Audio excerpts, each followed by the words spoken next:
Have you ever had that quiet moment when everything around you stops and for a brief second you question everything, not just your goals, not just your mistakes, but reality itself? Why are you here? Who are you beneath the noise, beneath the labels, beneath the endless thoughts? Welcome to the Thinking Void. This is not just another motivational video. This is not entertainment. This is a journey inward, into the mind, into the subconscious, into the truth. For the next 3 hours, I invite you to forget the world outside and come with me into the vast, unexplored frontier of your own consciousness. We will strip away the illusions, peel back the layers, and dive deep into how your thoughts, your emotions, your beliefs, and your programming shape the reality you wake up to every day. We'll explore what it means to reclaim control, to master your inner world, to rewrite the story that's been playing in your head over and over again without your permission. This is where ancient wisdom meets modern understanding. This is where quantum physics collides with spiritual insight. This is where your transformation begins, not tomorrow, not someday, now. In these hours, you'll discover tools buried deep within you. You'll remember power you've forgotten.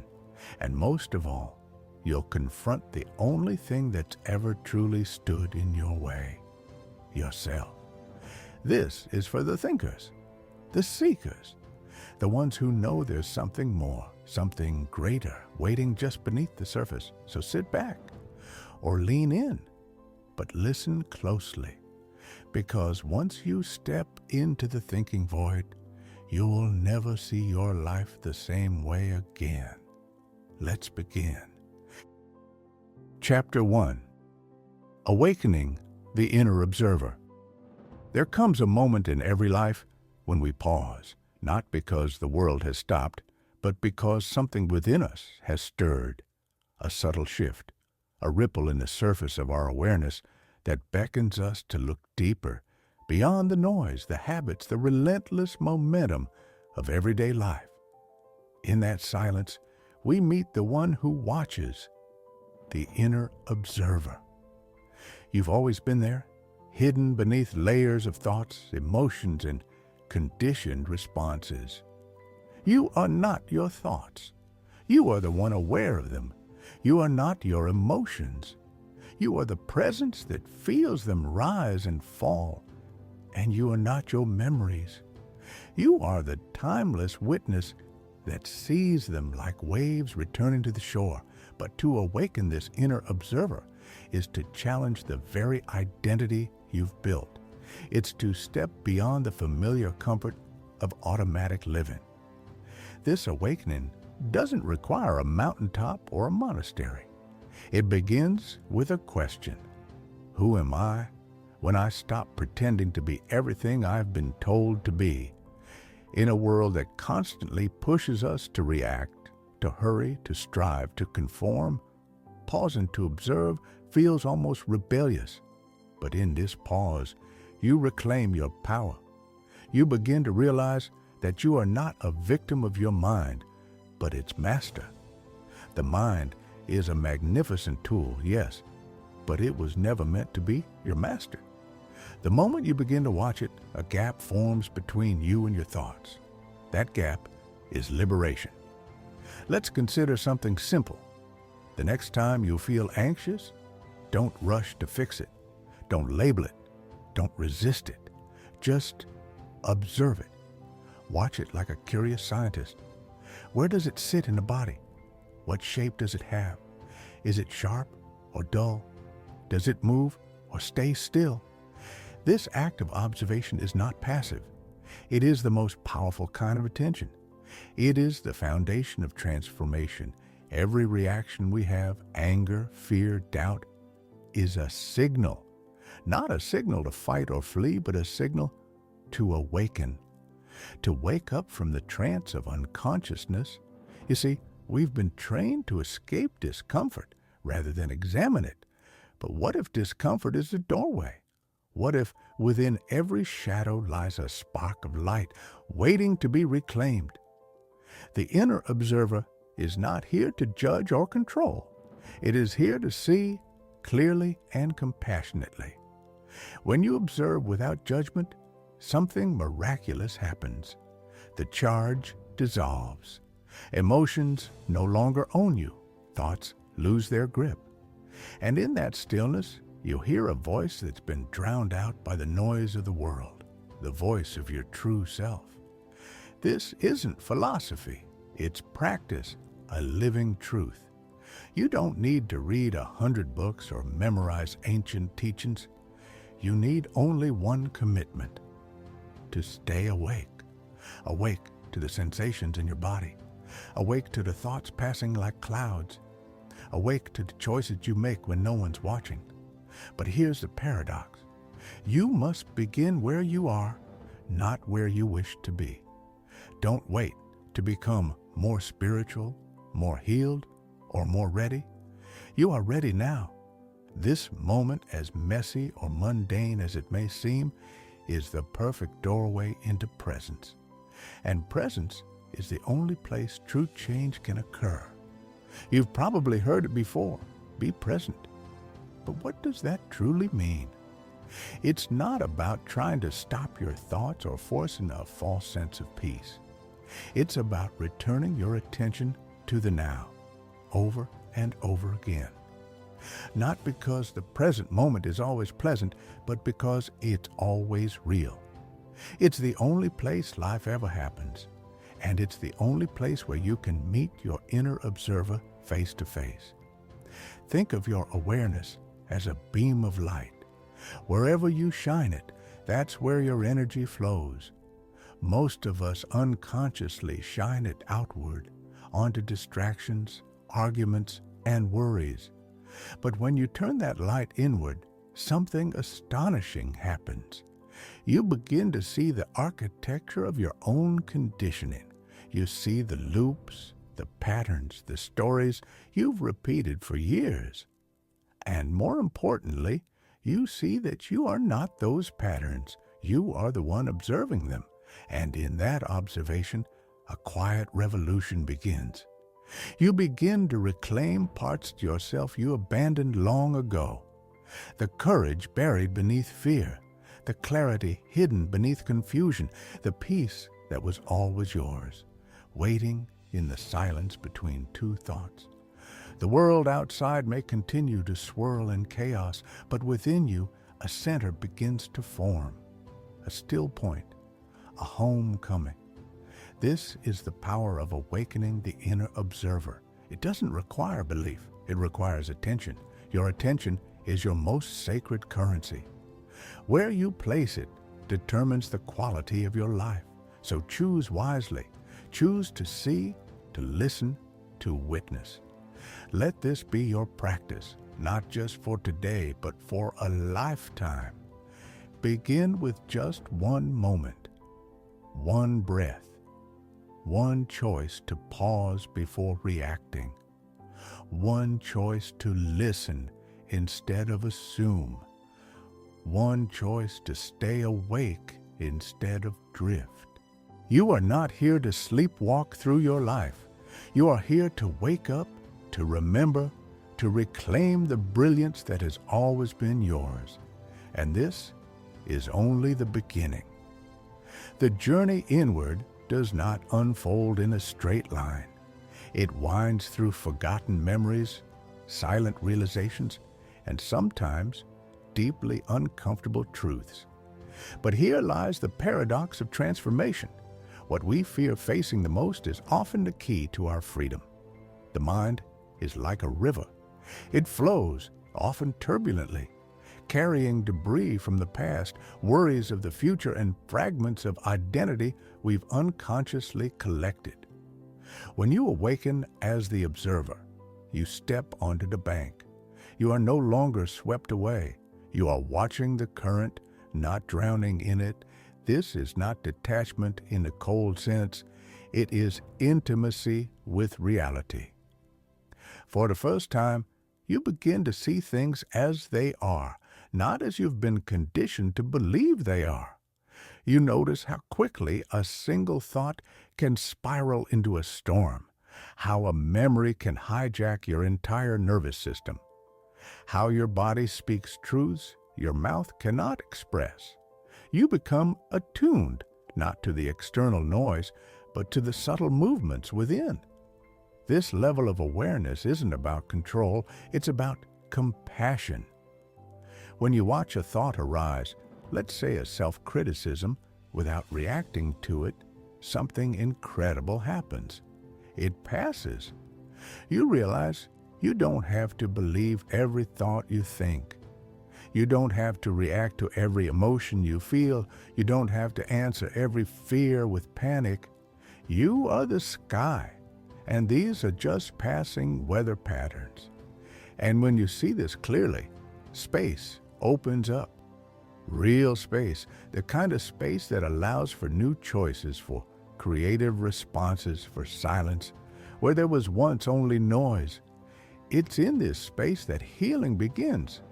You see, your mind is not broken.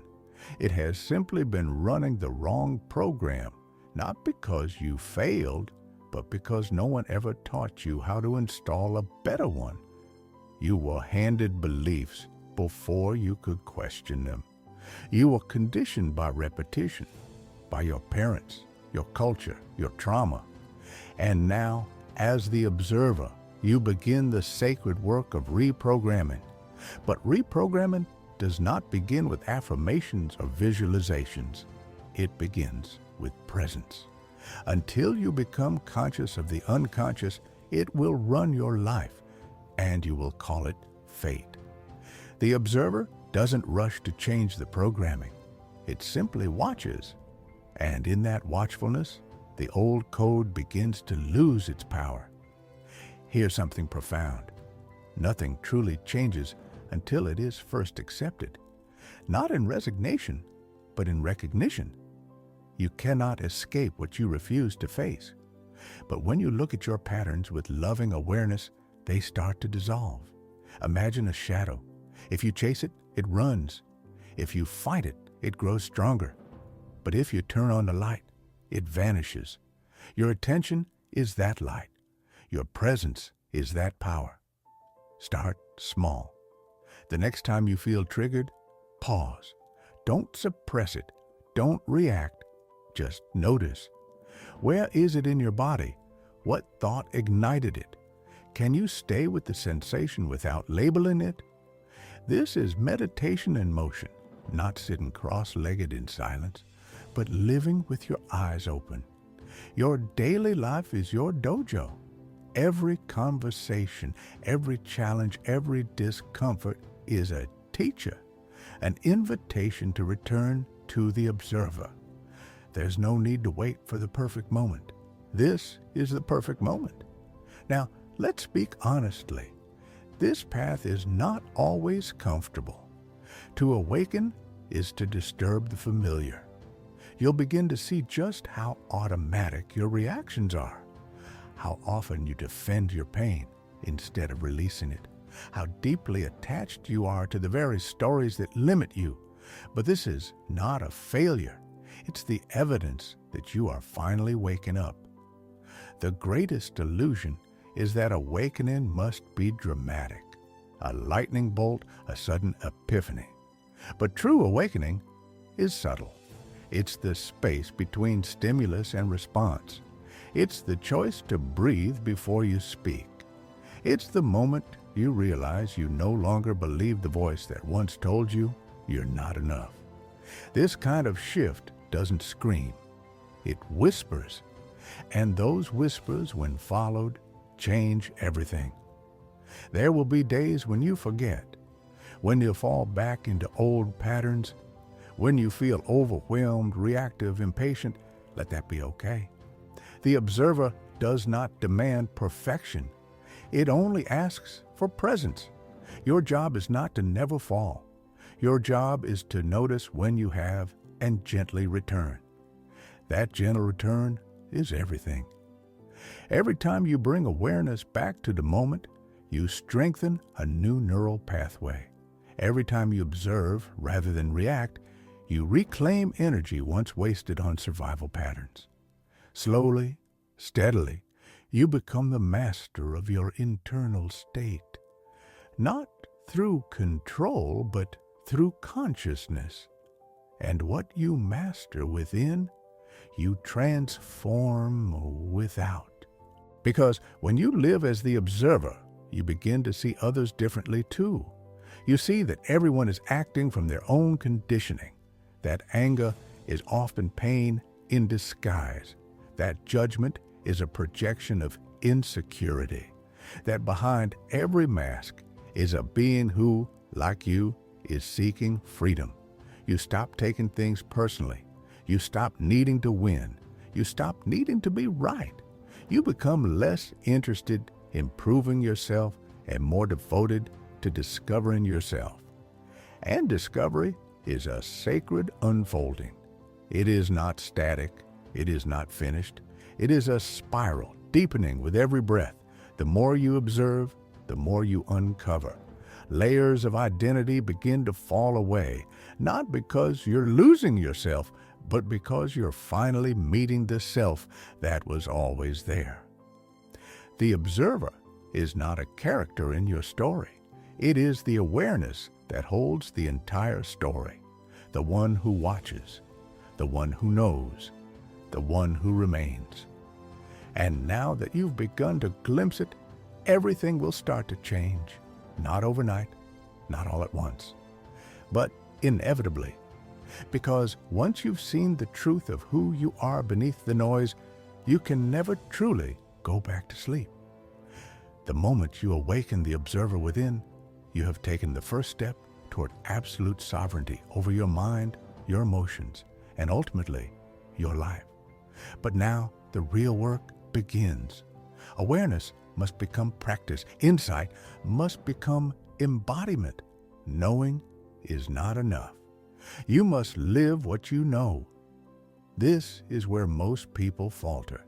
They taste awareness like a flash of lightning in a stormy night sky, but instead of walking the path it reveals, they go back to sleep, waiting for another flash. Not you. You are here to live awake. Living as the observer means learning to stay conscious in moments where the unconscious would normally hijack you. It means being able to sit with discomfort without fleeing from it, to listen without needing to reply, to feel without being consumed. It also means becoming intimately familiar with your triggers, not to avoid them, but to study them. They are the signposts pointing toward your deepest healing. What makes you reactive reveals what remains unresolved. Each trigger is a teacher wrapped in discomfort, guiding you inward. Let's say someone criticizes you, your body tightens, your mind rushes to defend. That's the pattern. But now, instead of blindly reacting, you pause. You notice the heat in your chest, the clenching of your jaw, the story your mind starts telling you. They don't respect me. I'm not enough. I have to prove myself. And in that pause, you choose differently. You breathe, you observe. You don't believe the story. You simply witness the storm pass. That is power. True power isn't dominance over others. It's mastery of your inner world.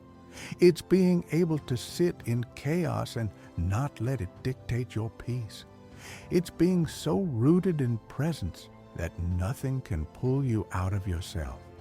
And that presence, it's contagious. The more you embody it, the more others feel it. They may not understand it, but they'll feel safer around you. They'll open up. They'll soften, because your presence gives them permission to return to themselves too. Here's the deeper truth.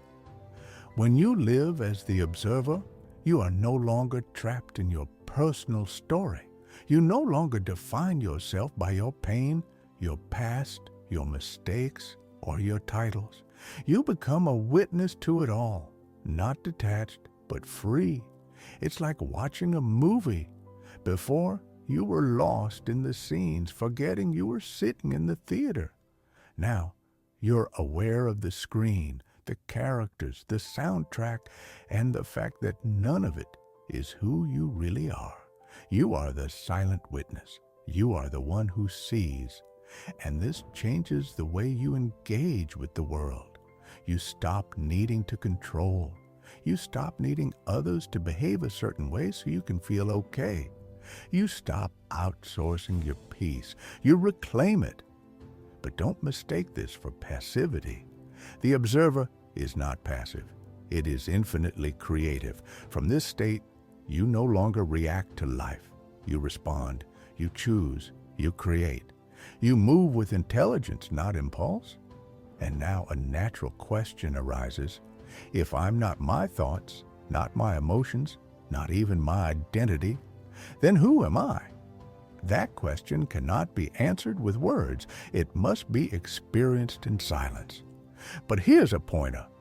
You are the awareness in which all thoughts appear.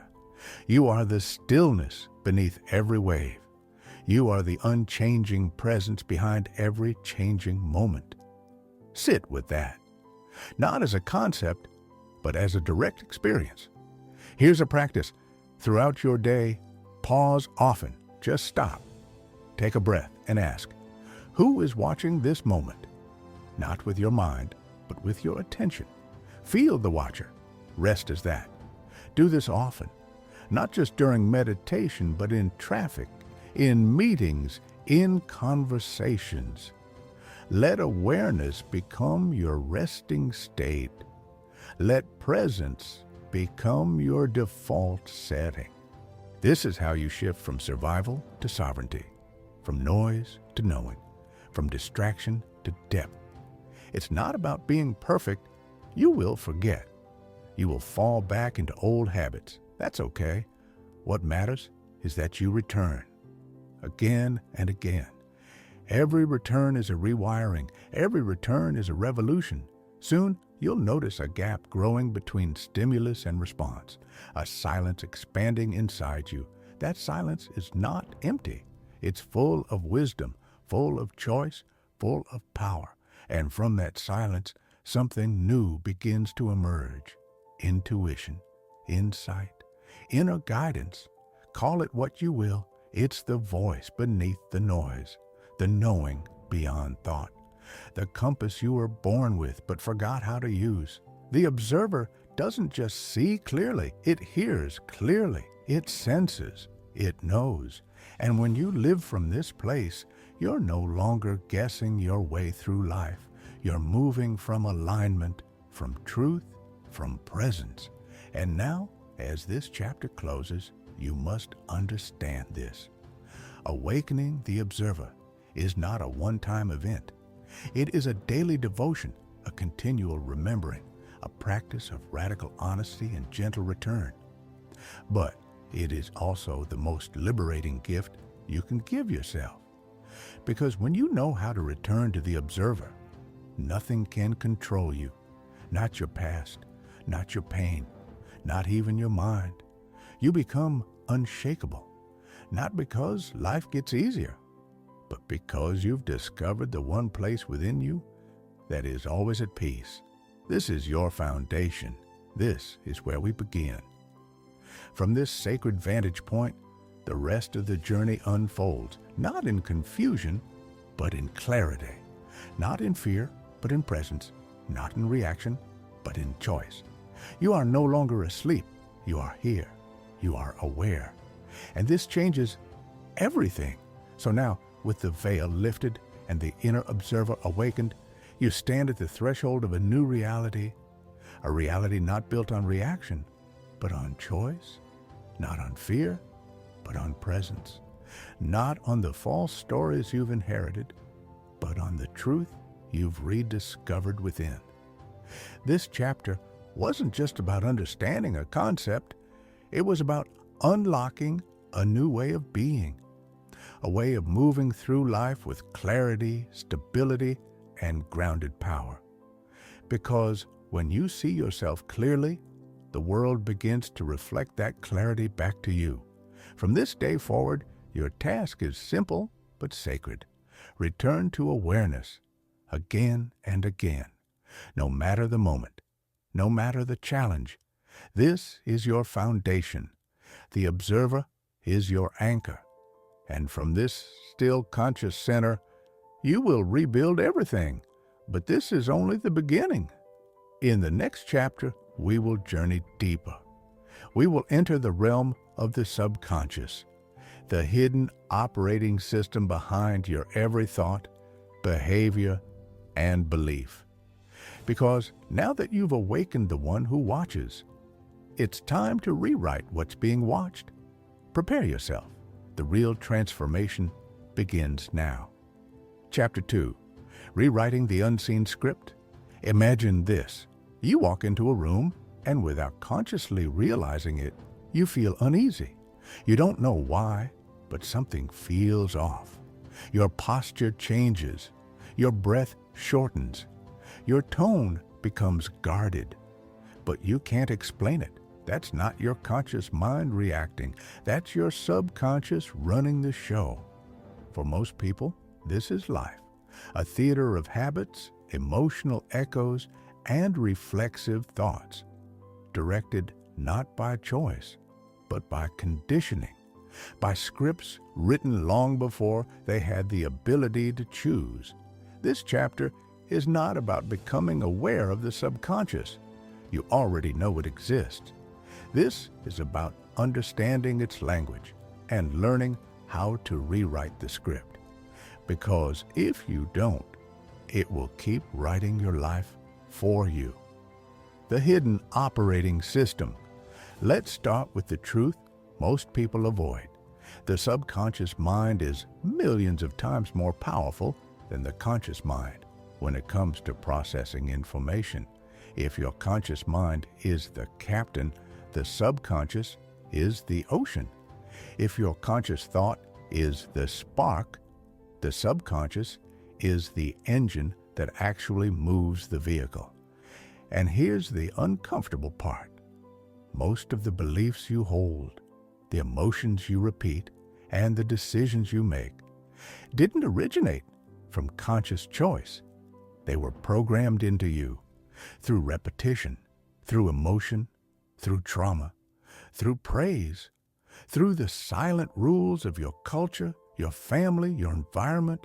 Every reaction, every pattern, every internal resistance, it all came from somewhere. And that somewhere is buried deep, not in your awareness, but in the shadows of your mind where programs run automatically, efficiently, quietly. Childhood, the imprint years. Science has confirmed what many spiritual traditions always knew.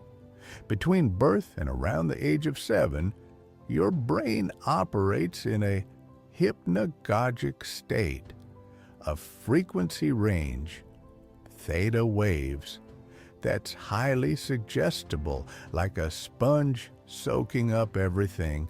In that stage, you weren't reasoning, you weren't analyzing, you were absorbing. You took in everything as truth. If you were told you were too much or not enough, you believed it. If love was inconsistent, you concluded it was something to earn.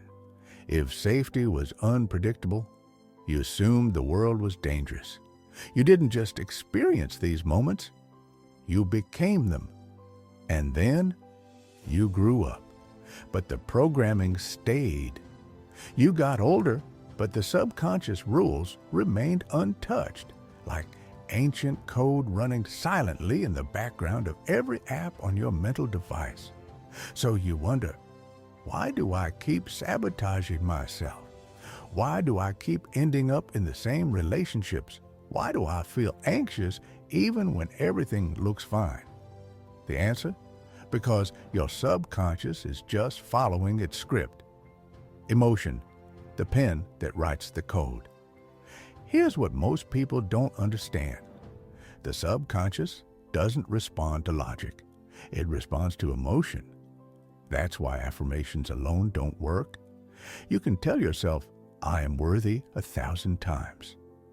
But if deep down your subconscious is coded with, I am not safe to be seen, it will reject that affirmation like a bad password. To change the subconscious, you have to speak its language, and its language is emotion plus repetition. When something is paired with a strong emotional charge, especially if that emotion is repeated, it gets stored, hardwired, automated. That's why trauma imprints so deeply. That's why praise from a parent can shape decades of self-esteem. And that's why the most powerful transformations don't happen just through knowledge, but through felt experience. To reprogram the subconscious, you must feel new truths, not just know them. The mirror of life. Here's a radical idea. Your life is not random, it's a mirror of your subconscious programming. Yes, your external world is a direct reflection of your internal code. Not in a metaphorical way, literally. The patterns you see repeating in your career, your relationships, your finances, they're feedback from your subconscious blueprint. This isn't a punishment, it's a gift. Because if you can learn to read the mirror, you can rewrite the source. So the frustration, the conflict, the stuck feeling, that's not the problem. It's a signal, a breadcrumb trail, leading you back to the belief that birthed it.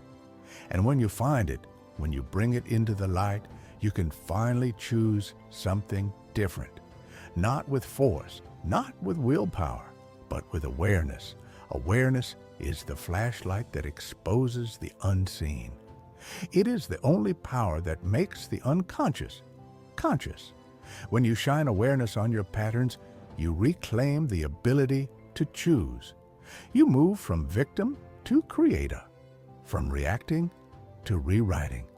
So the real question becomes, how do you turn awareness into transformation? Because awareness alone isn't enough. It's the beginning, but not the destination. Think of awareness as discovering the blueprint of a house you've been unconsciously building your entire life. Now you can finally see the walls, the rooms, the layout. But to change anything, you must renovate. You must strip down old structures and build something new. This is where the real work begins, and this work must happen in the language the subconscious understands. Let's talk about how. Step 1. Interrupt the pattern. Every subconscious program survives because it runs uninterrupted. It's like a loop playing on repeat. Same stimulus, same response, same outcome. So the first step is simple, but powerful. Interrupt it. Catch yourself in the middle of an automatic response. That might look like pausing when you're about to react in anger, observing the voice that says you're not good enough, noticing when you feel the urge to abandon yourself to please someone else. The moment you pause the loop, you weaken the program. Even if you don't change anything in that moment, you've already shifted something vital. Why? Because instead of being in the reaction, you are now watching it. And when you become the observer, you are no longer the slave. You are the master in training. It may feel uncomfortable at first. It may even feel like nothing's changing. But that single breath of awareness begins to fracture the illusion of inevitability. And that is sacred. Step 2. Trace the root. Once you've interrupted the pattern, don't just move on. Get curious. Ask yourself, where did this start? What am I believing right now? Whose voice is this, really? Often, you'll find that what feels like your fear, your anxiety, your insecurity isn't even yours. It might be your mother's fear, your father's scarcity, your childhood need to feel safe. You inherited it, not through fault, through exposure. And here's the wild thing. The subconscious doesn't care if something is true or false. It cares only if it was repeated and emotional. So many of the beliefs running your life aren't reality. They're rehearsed memories.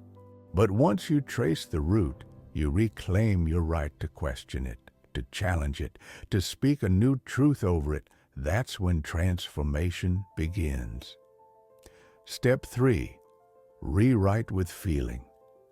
Now comes the powerful part. You've interrupted the pattern. You've exposed the root. Now you must install a new belief. But not just intellectually, emotionally. Here's where most people fail. They try to change their subconscious with logic. But logic lives in the conscious mind. It's not the operating system. To reach the subconscious, you must use the language it speaks. Imagery, repetition, and emotion. This is where visualization becomes more than just a tool. It becomes your access point. Imagine the new belief. See it clearly, feel it fully. If the old belief was, "I'm not worthy," the new image might be of you confidently speaking your truth, standing tall, being seen and celebrated. And as you visualize, feel the emotion of it. Not just once, daily. That emotional repetition is how the subconscious installs new software. It's how you override the old code, not by arguing with it, but by outfeeling it. You don't fight the darkness, you shine the light. Step 4. Anchor the identity. The final and perhaps most overlooked step is this. You must anchor the new program to a new identity. Because all behavior is identity-driven. Your subconscious doesn't just ask, "What do we believe?" It asks, "Who are we?" If you keep trying to change your habits without shifting how you see yourself, the old identity will pull you back. That's why it's not enough to say, "I want to be confident." You must say, "I am a confident person. I embody confidence," not as a wish, as a declaration. And here's the magic. When you consistently act in alignment with that new identity, even in small ways, your subconscious begins to recalibrate. It stops clinging to the old story and starts building evidence for the new one. That's when momentum kicks in. That's when change becomes effortless. That's when transformation becomes your default. You're not broken. You're not flawed. You're coded. And anything that was coded can be rewritten. The moment you become aware, trace the root, feel the new truth, and live it, you're no longer a passenger. You are the author. And this is where your new story begins. Not just in thought, but in practice. Not just in theory, but in embodiment. Because transformation is not a concept. It is a lifestyle. You don't reprogram the subconscious once and move on. You train it like a muscle. You condition it like a habit. You nurture it like a garden. And to do that, you need more than awareness. You need rituals. Consistent, powerful rituals that communicate directly to the subconscious. This is who I am now. This is what we believe. This is our new reality. So let's break it down. Morning. Prime the mind. Every morning, your brain awakens in a state of increased theta brainwaves, exactly the frequency where the subconscious is most receptive. This is not random. It's nature handing you a portal, a sacred window of opportunity.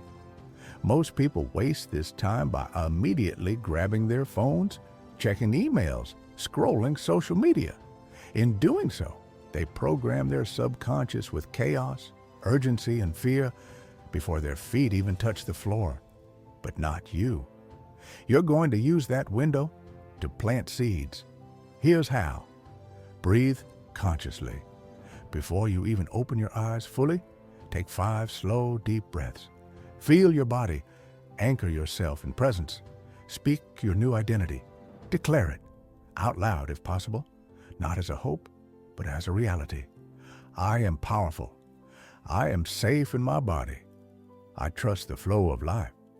Visualize your outcome. For just 5 minutes, see yourself living your desired reality. Not just watching it, but being in it. Feel it, smell it, taste it. Let it be real to your subconscious. Feel the gratitude now. Gratitude is one of the fastest frequencies for subconscious reprogramming, not for things that have already happened, but for what's coming, as if it's already done. This morning ritual doesn't just inspire you, it instructs your subconscious. It says, this is the signal.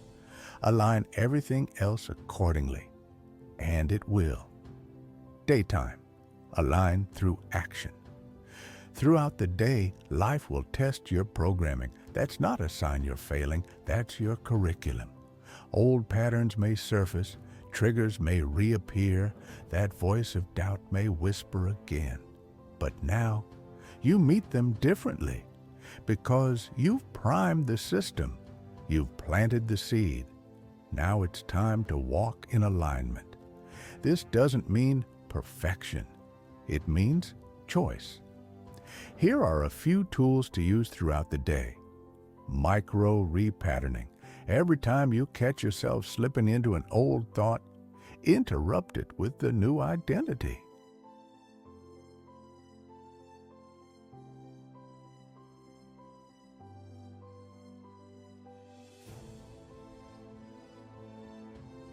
Body language correction. Your posture programs your mind.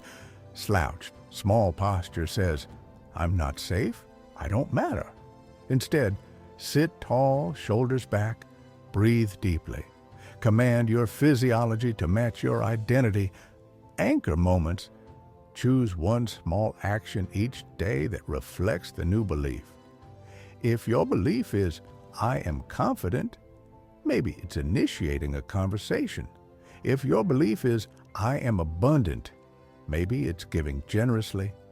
These are not random habits. They're subconscious signals. And your subconscious listens not to your intentions, but to your consistency. Evening, reinforce and release. By the time the day winds down, your subconscious is once again in a highly receptive state. This is your second sacred window, and how you close your day matters as much as how you begin it. Here's your evening ritual. Reflect without judgment. Scan your day. Where did you act from the new self? Where did the old story creep back in? Not to shame, but to learn. Awareness is your compass. Celebrate small wins. Even the tiniest act aligned with your new identity is evidence. Celebrate it. You are training your brain to find proof of progress. Forgive and release. Anything you didn't do right today, let it go. Say it out loud if needed. I forgive myself. I am still becoming. Pre-sleep programming. Right before sleep, reaffirm your core beliefs. Use a short mantra, visualization, or audio that aligns with your transformation. Let your subconscious soak it in while you sleep.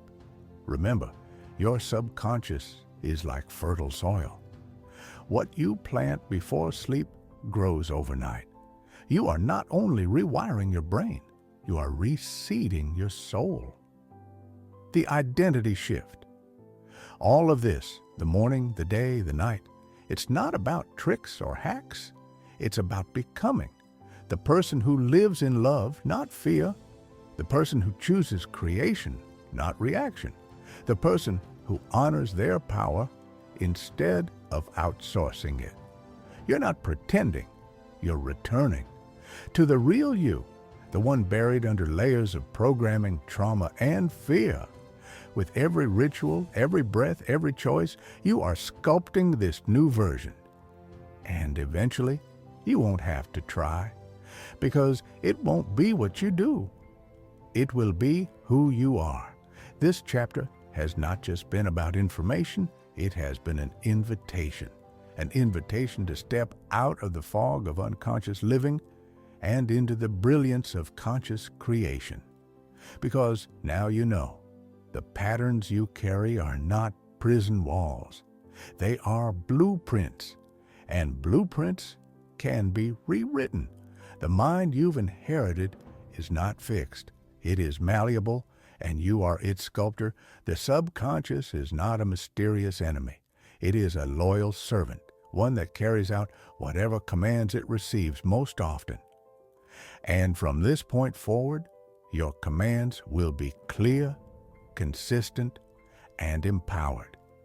You are no longer the product of your past. You are the cause of your future. Every morning you rise, you reassert your identity. Every thought you choose, you reaffirm your worth. Every action you take, you reprogram your destiny. This is not positive thinking. This is quantum transformation. You are not affirming illusions, you are commanding reality. And the more often you do it, the more the old story fades. Not because you're fighting it, but because you're replacing it with something stronger. So remember this: you are not your thoughts. You are the thinker. You are not your programming. You are the programmer. The mind can be trained. The subconscious can be rewired. And your life, your entire experience of existence, can be rebuilt from the inside out. But only if you dare to believe that you are worthy, that you are powerful, and that you are ready. Not someday. Not when you have it all figured out. Not when everything's perfect. Now this is the moment your old self dies quietly, and your new self is born, not with noise, but with presence, with certainty, with intention. This is the turning point. You're no longer a passenger. You are the driver, the author, the architect. And the best part? You've only just begun. Chapter 3, The Mirror of Reality. Reality is not what you think it is, not what you've been told, not even what your five senses report. Reality is a mirror. It reflects back not what you want, but who you are, not the image you put on for others, not the mask you wear to survive, but the soul core signal you emit into the universe every waking and sleeping moment. Let that sink in. The world you see isn't happening to you. It is echoing you. That's why two people can stand side by side, look at the same situation, and experience completely different realities. One sees threat, the other sees opportunity. One feels powerless, the other feels in control. Same moment, different mirror. And what makes the mirror bend? Belief. Belief isn't just an idea. It's a frequency, a command, a vibration that shapes how the universe organizes itself around you. Your belief system doesn't sit idly in the background. It filters what you notice, what you ignore, what you attract, and what you repel. If you believe the world is cruel, you'll only notice evidence to confirm it. If you believe life supports your growth, you'll find it in the smallest, most unexpected places. This isn't magic. This is mental physics. Your beliefs are the blueprint, and your outer world, the architecture it builds. But here's the part they never taught you. You don't just live in a world of external circumstances. You live inside your own projection, your relationships, your finances, your health, your luck. They don't exist independently of your mind. They're molded by it. The subconscious doesn't care if your beliefs are empowering or destructive. It simply takes orders. And those orders are broadcast every moment of your life through your thoughts, your feelings, your expectations. This is why two people with the same skills can get radically different results. The one who believes they're worthy of success finds open doors, mentors, opportunities. The one who silently doubts themselves will unconsciously sabotage, delay, or dismiss the very thing they desire, not because the world is unfair, but because their internal mirror is fogged with fear. So let's make this personal. What's showing up in your life right now? Be honest, not critical. This isn't about blame, it's about reclaiming your power. If you're surrounded by chaos, it's likely reflecting inner conflict. If you're stuck in stagnation, it might mirror unexpressed desires or hidden fear. If abundance seems far away, perhaps your inner narrative still echoes scarcity. But here's the truth. Your reality is not your destiny. It is simply your reflection. And reflections can be changed, not by attacking the mirror, but by adjusting what's in front of it. That means working with the one thing that's always been in your control, your inner state. This is where people get stuck. They try to change the outer world through force. They hustle, grind, push, and yet nothing budges. Why? Because they're trying to fix the mirror without fixing the face it reflects. You can't fake a vibration. You can't force alignment. You must become what you seek before the world confirms it. You want peace? Be still within. You want love? Radiate it. You want abundance? Feel the frequency of enoughness before it arrives, because only then can the mirror reflect it back. This is the game. This is the truth.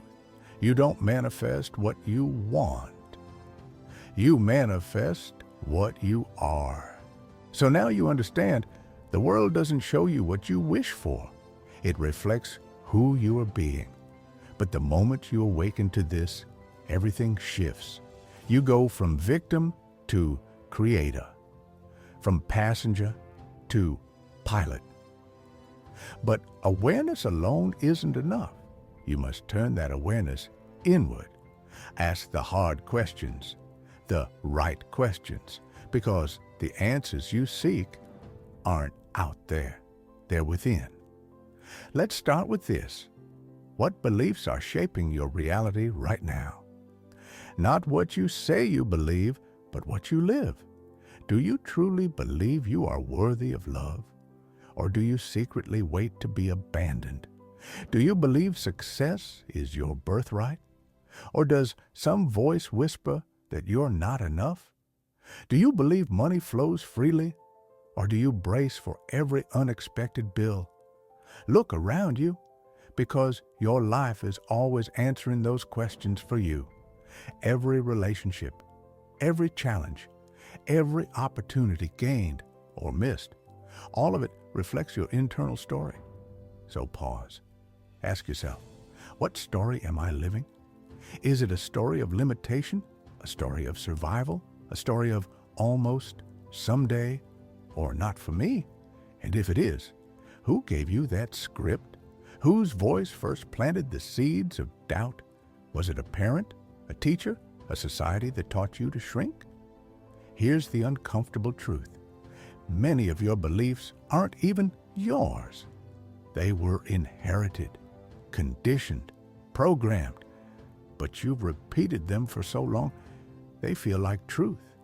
You've confused repetition for reality, and repetition is powerful because the subconscious learns through rhythm, not reason.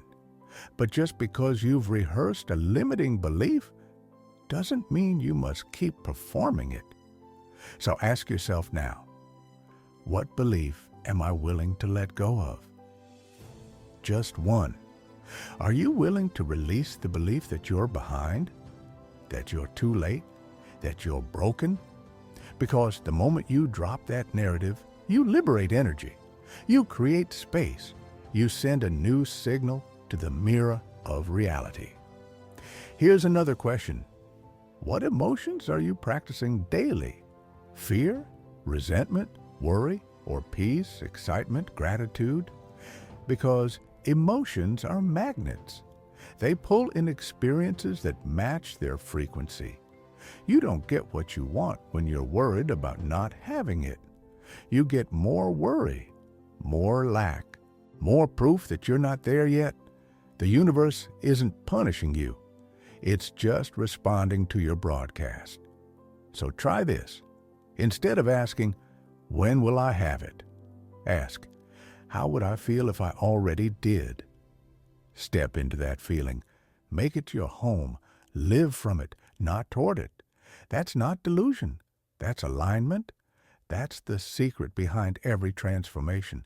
Now ask yourself, what is my dominant vibration? Be honest, not harsh.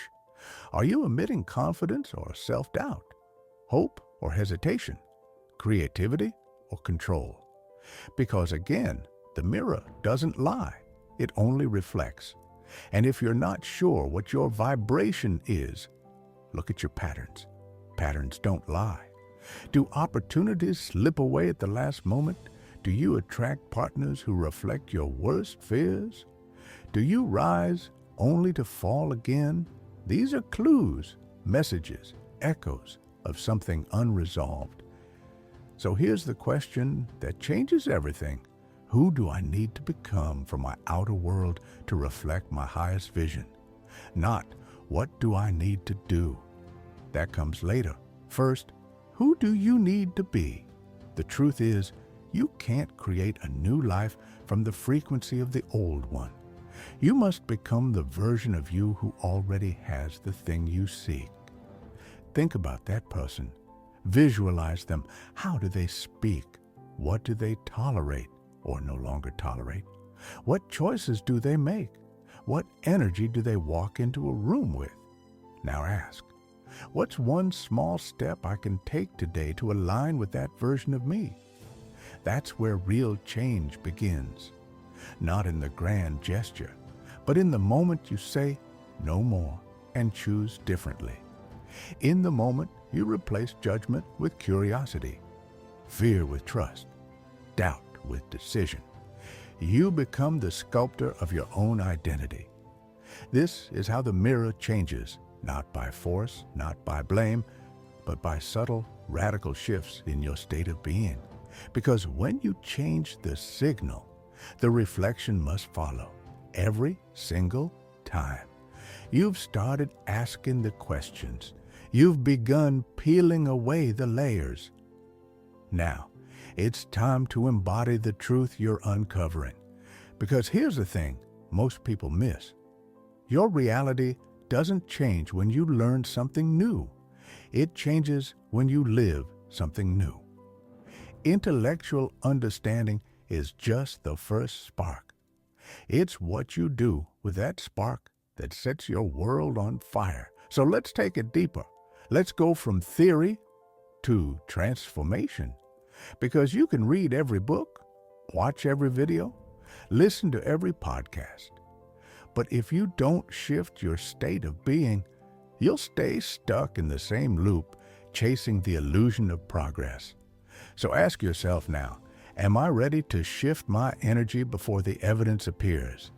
Because this is the work to feel abundance when the bank account is low, to feel love when you're alone, to feel joy before the outcome, to feel peace in the middle of chaos, not because it's easy, but because it's powerful.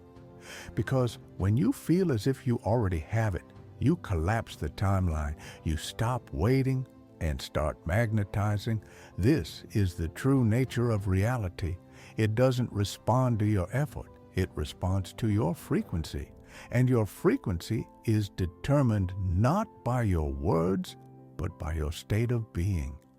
Let me ask you, what version of you are you rehearsing right now? Are you rehearsing the version of you who's uncertain, anxious, reactive? Or the version who's grounded, focused, and deeply trusting in life? You rehearse through your inner dialogue, through your posture, through your daily rituals. Every moment, you're either reinforcing the old identity or installing the new one. It's subtle, but it's constant. So now is the moment to reclaim your authority. Speak differently, walk differently, think differently, not for show, but because you've remembered who you really are. Because underneath the noise, underneath the programming and pain, you've always known. You were never meant to live in reaction. You were designed to live in creation, but for too long, you've let the mirror define you. You've waited for change out there before choosing peace in here. Now you know better. The reflection comes after, always.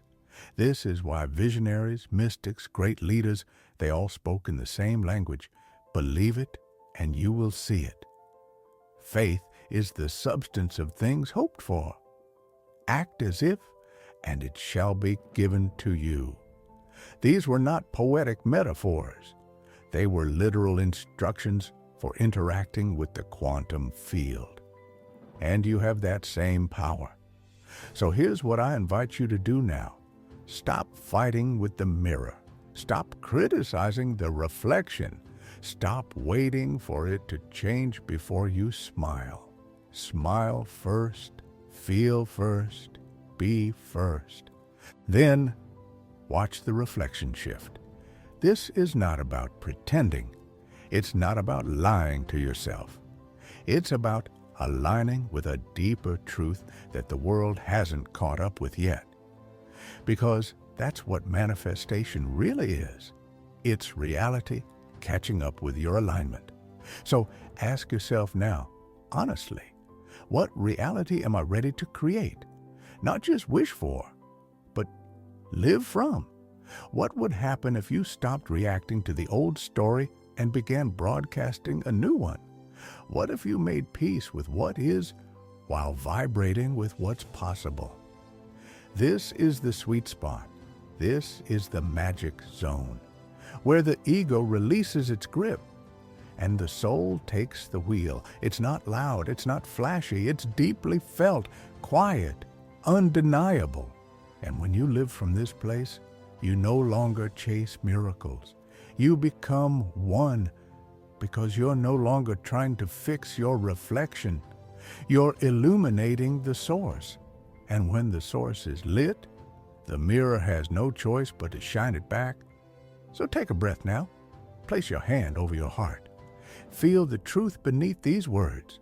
You are the projector, the frequency, the signal, and life is your reflection. Make it beautiful, so now you know. Reality isn't happening to you, it's responding to you. Moment by moment, thought by thought, breath by breath. And that mirror you've been staring into for so long, it was never broken. It was only waiting for a new signal. The question is no longer, why isn't life changing? The real question is, what signal am I sending? Because life isn't ignoring you, it's obeying you. It listens not to your desperation, but to your alignment. Not to your fear, but to your clarity. Not to your wishful thinking, but to your embodied state. So the invitation is this: don't fight the reflection. Don't beg the mirror to smile first. Become the smile. Become the light. Become the reality you've been waiting for.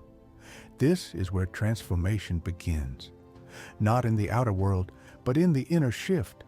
The quantum moment when you stop waiting for proof and start becoming the cause. You are no longer the observer of reality. You are the author, and with every belief you upgrade, with every emotion you choose, with every intention you live from, you write a new chapter, you direct a new scene, you design a new world. So as this chapter closes, remember this: you are not a victim of the mirror, you are the light it reflects. And from this moment forward, you don't chase the life you want. You align with it, and it will find you. Chapter 4, The Illusion of Identity. Let's pause for a moment and ask a question that most people never dare to ask with sincerity. Who are you? Not your name, not your job, not your role in the family or your title at work, not what others call you or how you appear on social media, but truly, who are you beneath the noise? You see, from the moment we open our eyes to this world, we're handed a script, a set of rules, an identity package. You're told what to believe, how to behave, who to be. You're a good boy. You're a smart girl. You're shy. You're not athletic. You're not creative. You're this. You're that. And slowly, layer by layer, you wear those labels like a second skin, not because you chose them, but because they were repeated enough times to feel true. And here's the punchline. What we believe about ourselves becomes the cage we live in. The mind, trying to protect us, holds on to this identity because it fears the unknown. It clings to the familiar mask, even if that mask is limiting, even if it hurts. Because the ego would rather feel certainty and suffering than risk the unknown of expansion. But what if your identity is just a story? What if every limitation you think is you was simply absorbed from the environment, from childhood impressions, from moments of pain, from someone else's projection? You're not afraid of being too much. You were just taught that being too much made others uncomfortable. You're not bad at love. You just experienced love that was conditional and learned to protect yourself. You're not unworthy. You were just never shown how deeply worthy you already were. And when you begin to realize this, not as theory, but as truth, something within you starts to unravel, because suddenly the boundaries of who you thought you were begin to dissolve. You see that you are not the voice in your head.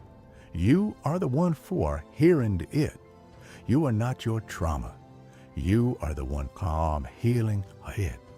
You are not your past. You are the awareness core that can rewrite it. This is where true transformation begins, not by adding more to who you are, but by shedding everything you never were. The illusions, the false identities, the masks you wore for love, for safety, for acceptance.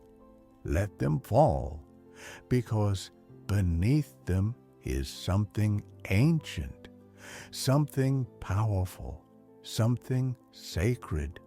Your authentic self, not the self that performs, not the self that fits in, not the self that plays small, but the self that was there before the world told you who to be, the self that knows, the self that feels deeply, the self that doesn't need to impress because it simply is. And here's the beauty. When you reconnect to that self, you stop seeking permission. You stop shrinking to make others comfortable. You stop betraying yourself for approval, because finally, you remember who you are. And in that remembrance, you reclaim your power. So as we dive deeper into this chapter, ask yourself, what parts of me are real and what parts are simply roles I've been playing to survive? Because the moment you stop living as a reaction to your past and start choosing your identity with intention, you no longer repeat life. You reinvent it. And this is just the beginning. Now that the curtain has been pulled back and the false identities have begun to tremble, let's go deeper. Let's talk about masks. Every human being wears them, not because they're deceitful, but because at some point those masks felt like armor, like protection, like survival. The mask of confidence you wear to hide your self-doubt. The mask of humor you use to deflect your pain. The mask of perfection you chase to feel good enough. These masks aren't inherently wrong. They're not evil. They were created for a reason. They were built during moments when the real you didn't feel safe enough to show up. So you adapted. And that adaptation back then may have saved you. But now those masks are suffocating the real you underneath. They've become heavy, draining, disconnected. You laugh in rooms where your soul is screaming. You smile in conversations where you feel unseen. You nod in agreement with things that insult your truth. And over time, you forget. You forget who you were before the world told you who to be. You forget what your real voice sounds like. You forget how to cry without apologizing for it. You forget how to say no without guilt or explanation. Let me ask you something. Where in your life are you still pretending? Pretending to be strong when you're exhausted. Pretending to be fine when your heart is breaking. Pretending to want things you don't actually care about, just to fit in. And here's the question that goes even deeper. Who would you be if no one was watching? Who would you be if there were no expectations, no eyes to impress, no roles to perform? Would you still chase that career? Would you still silence your truth to keep peace? Would you still abandon yourself just to be accepted? These questions aren't easy. They demand honesty. And honesty is a rare currency in a world that rewards illusion. But if you're still listening, it means you're ready. You're ready to look at those masks, not with judgment, but with compassion. Because every mask you wear tells a story of a moment where you didn't feel safe to be you, a moment where love felt conditional, a moment where you believed that your truth was too much or not enough. But now you're older, now you're more conscious, now you know that safety isn't about fitting in, it's about being real. So take a breath, look at those masks, and with each one say, thank you. You protected me, but I don't need you anymore. Because freedom doesn't come from becoming someone new. It comes from remembering who you were before you forgot. You don't need to find yourself. You were never lost. You only got buried under roles, under pain, under expectations. And it's time to unearth the real you, the wild you, the honest you, the vulnerable, radiant, unapologetic you. Because when you start living as your authentic self, you stop living for validation and you start living in liberation. And you'll find that the people who truly see you will never ask you to wear a mask. So again, ask yourself, which mask am I ready to let go of? And when you find the answer, don't run from it. Sit with it, honor it, and then begin the sacred process of shedding. Because on the other side of that shedding is not emptiness. It's you, the real you, the one you've been searching for in all the wrong places. And this time, you don't have to perform. You just have to be. Let's be honest. Removing the mask isn't the hard part. Staying unmasked in a world that profits from your performance, that's the real challenge. We live in a culture that sells identities like fashion, one for success, one for love, one for spirituality, even one for healing. It's easy to replace one mask with another, just one that looks more enlightened. But wholeness is not about curating a more polished image. It's about dissolving the need for image at all. Because when you strip it all back, what remains? A question that shakes the soul. Who am I without all this? Without the job title, without the filtered photos, without the applause, without the followers, without the narrative you've clung to for decades. The world may call that loss, but in truth, it's a homecoming.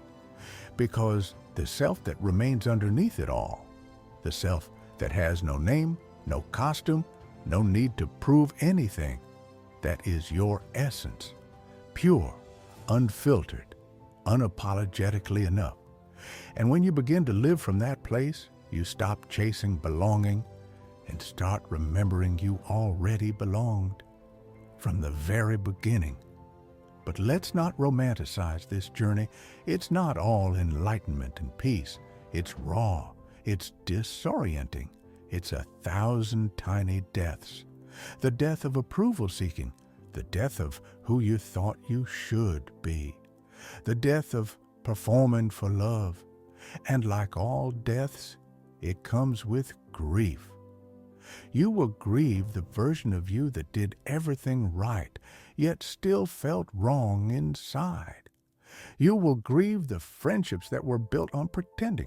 You will grieve the dreams that weren't truly yours to begin with. But grief, my friend, is sacred, because it clears the space for what is real to rise, and what rises is truth. Quiet at first, then louder, then undeniable. It's the kind of truth that can't be sold or branded. It's the truth that says, I am not my roles. I am not my wounds. I am not what they told me I had to be. I am something far older, far deeper, and far freer. This is the truth that liberates, not because it adds anything, but because it removes everything that was never yours. And when you finally meet yourself in that naked, sacred space, you realize something stunning. You were never broken, just buried, beneath fear, beneath expectation, beneath layers of survival. But your essence, it has always remained untouched. Even in your darkest moments, it never left. It waited patiently, lovingly.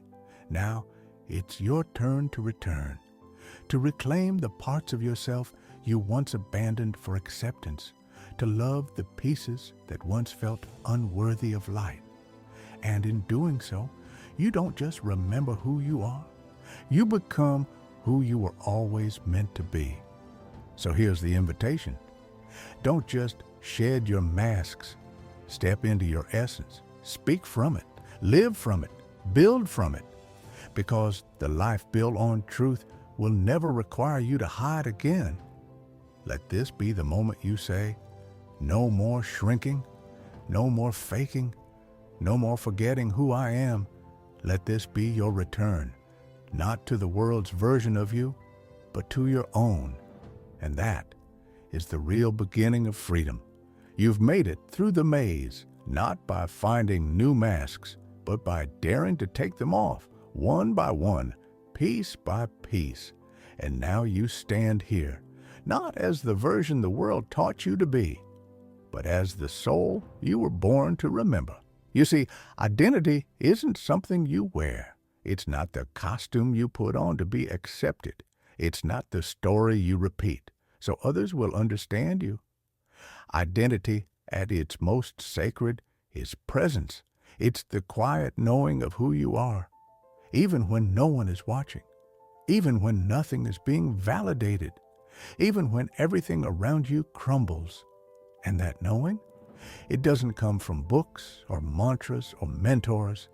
It comes from sitting in the fire of your own unraveling and not running away, from witnessing the death of false selves and holding space for what is real to rise.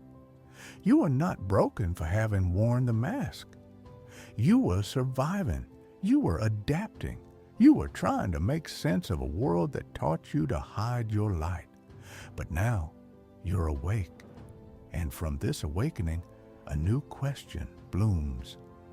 What kind of life will I build now that I remember who I am? Will it be authentic? Will it be messy? Will it be free? Good. Because truth isn't perfect. It's not polished or always pretty. But it is real. And that's what heals. And so, as we close this chapter, I ask you, what mask are you still wearing? And what would it feel like to let it go, just for a moment, to breathe without performing, to speak without scripting, to live without hiding, because your true self isn't something to be discovered. It's something to be remembered. And when you remember, when you live from that place, you don't just change your life. You give others permission to do the same. This is the revolution, not loud, not violent, but deeply, soulfully honest. So step into the mirror, not to criticize or fix, but to finally see. See the self beneath the story. See the light behind the labels. See the you that has been waiting patiently for your return. Welcome home. Now, let's continue. Chapter 5. The Power of Inner Stillness. There is a place within you that makes no sound, a space so still, so vast, that the entire universe could echo inside it. And yet, most people never touch it, not because it's hidden, but because we've forgotten how to be quiet enough to hear it. In a world obsessed with noise, silence has become uncomfortable, even frightening. We scroll to avoid it, talk to distract from it, plan, schedule, achieve, just to keep it buried. But here's the truth. Silence is not empty. It is full, brimming with answers you've been too busy to hear. It's not passive, it's powerful. Because in that stillness, you meet your unfiltered self. You meet the parts of you that don't shout, that don't beg to be seen, that don't care about the timeline, the audience, or the applause. You meet the deeper you, the quiet one, the one who knows. But to reach it, you must do something radical in today's world. Slow down. You must reclaim your attention from the chaos that constantly tries to hijack it. The flashing screens, the relentless news, the pressure to always be on. You must dare to unplug, not just from devices, but from distractions disguised as purpose. Because until you do, your life is not yours.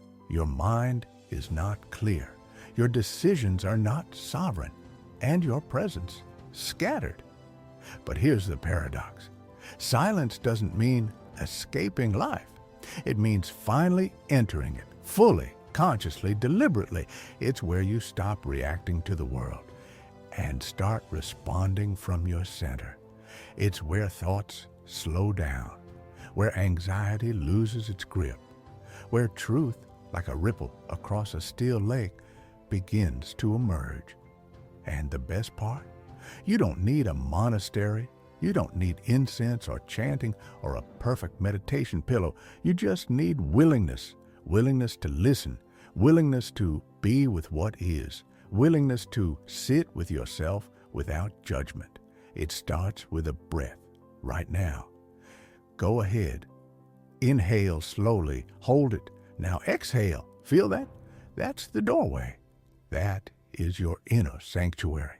It's always been there. It doesn't need to be built. It just needs to be entered. Stillness is not the absence of movement. It's the presence of undivided attention. It is the moment when everything stops, and yet nothing is missing. Stillness isn't just about silence. It's about listening, not with your ears, but with your soul. Because beneath every thought, every worry, every plan and memory and mental loop, there is something else, something deeper, a voice that doesn't speak in sentences, a knowing that doesn't come with logic, an intelligence beyond language. Have you heard it? Maybe you've caught glimpses of it in the quiet after storm, in the breath you didn't realize you were holding, in the moment you finally stopped running and just paused. That voice is always speaking. Not loudly, not forcefully, but clearly if you're present enough to hear. So let me ask you something. When was the last time you were truly still? Not just physically, but mentally. When did you last sit without a goal, a screen, or a task? When did you last feel yourself? Not your job title, not your to-do list, not your public mask, but you. You see, stillness isn't about escape. It's about reconnection. The world will tell you to keep going, to push harder, to stay productive. But your soul whispers something else. Be still and remember who you are. In that stillness, emotions rise. Sometimes joy, sometimes sorrow, sometimes fear. And that's okay, because stillness brings truth. And truth at first might be uncomfortable, but it is always liberating. So here's a deeper question. What are you afraid will surface when you get quiet? Is it the pain you've been numbing, the decision you've been avoiding, the parts of yourself you've hidden away? You're not alone. We all carry these shadows, but running from them doesn't heal them. Stillness does. Stillness gives them space to breathe, to be seen, to speak, and when they do, you might realize something profound. Your shadows aren't here to destroy you. They're here to guide you back home. But only if you stop long enough to hear them.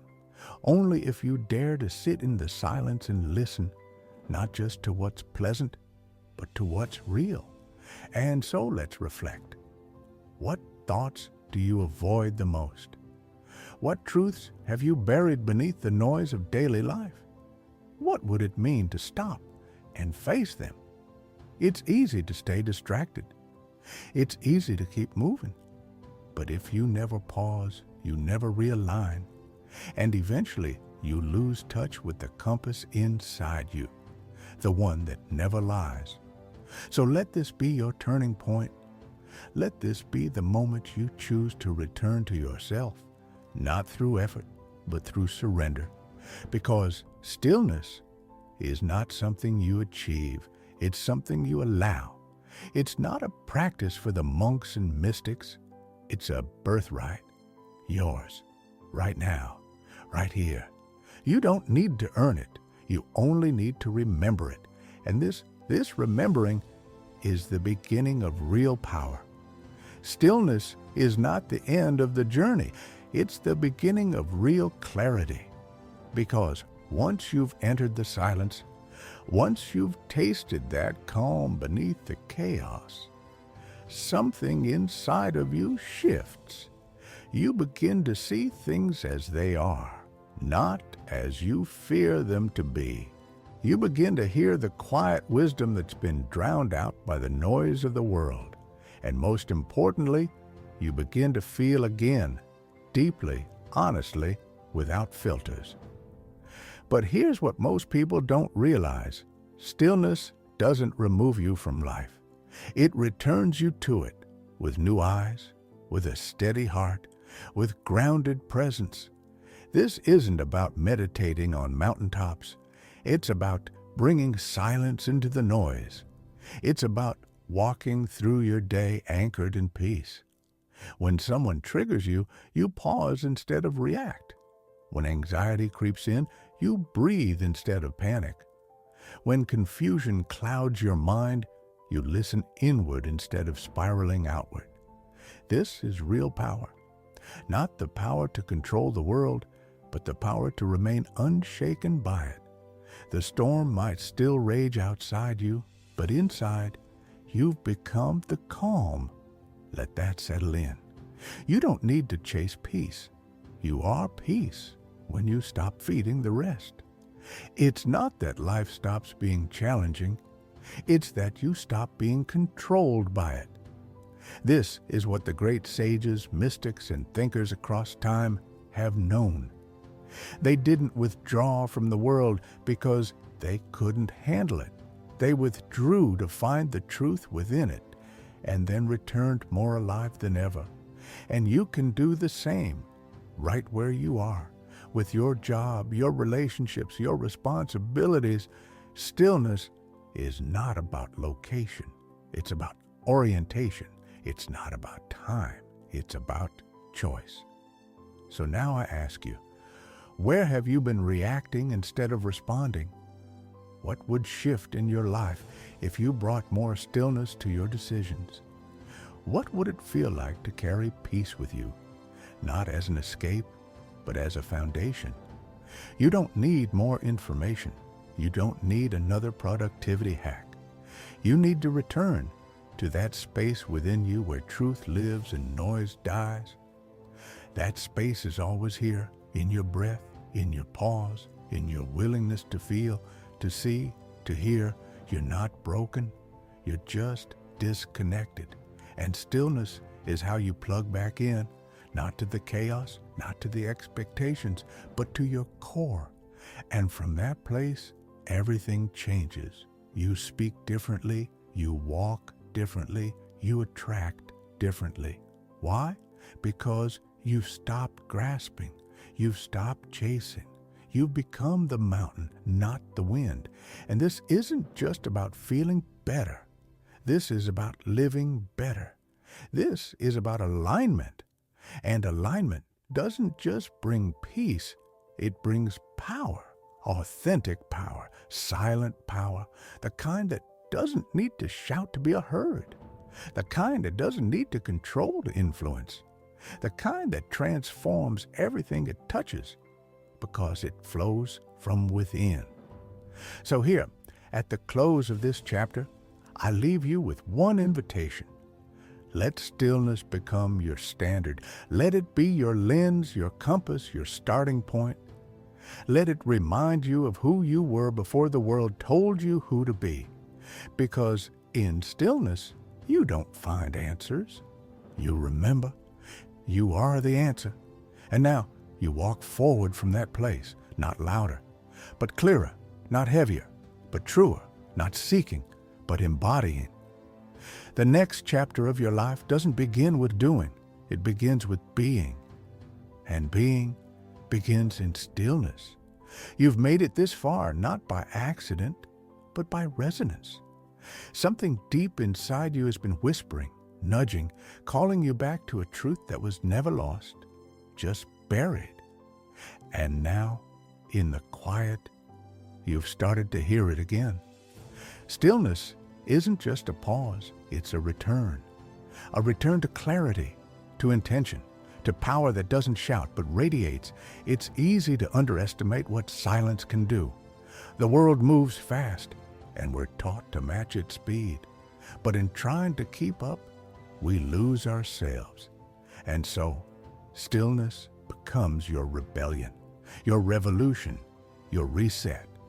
When you stop running, when you sit with yourself without distraction, you meet the part of you that's always been steady, always been strong, always been awake.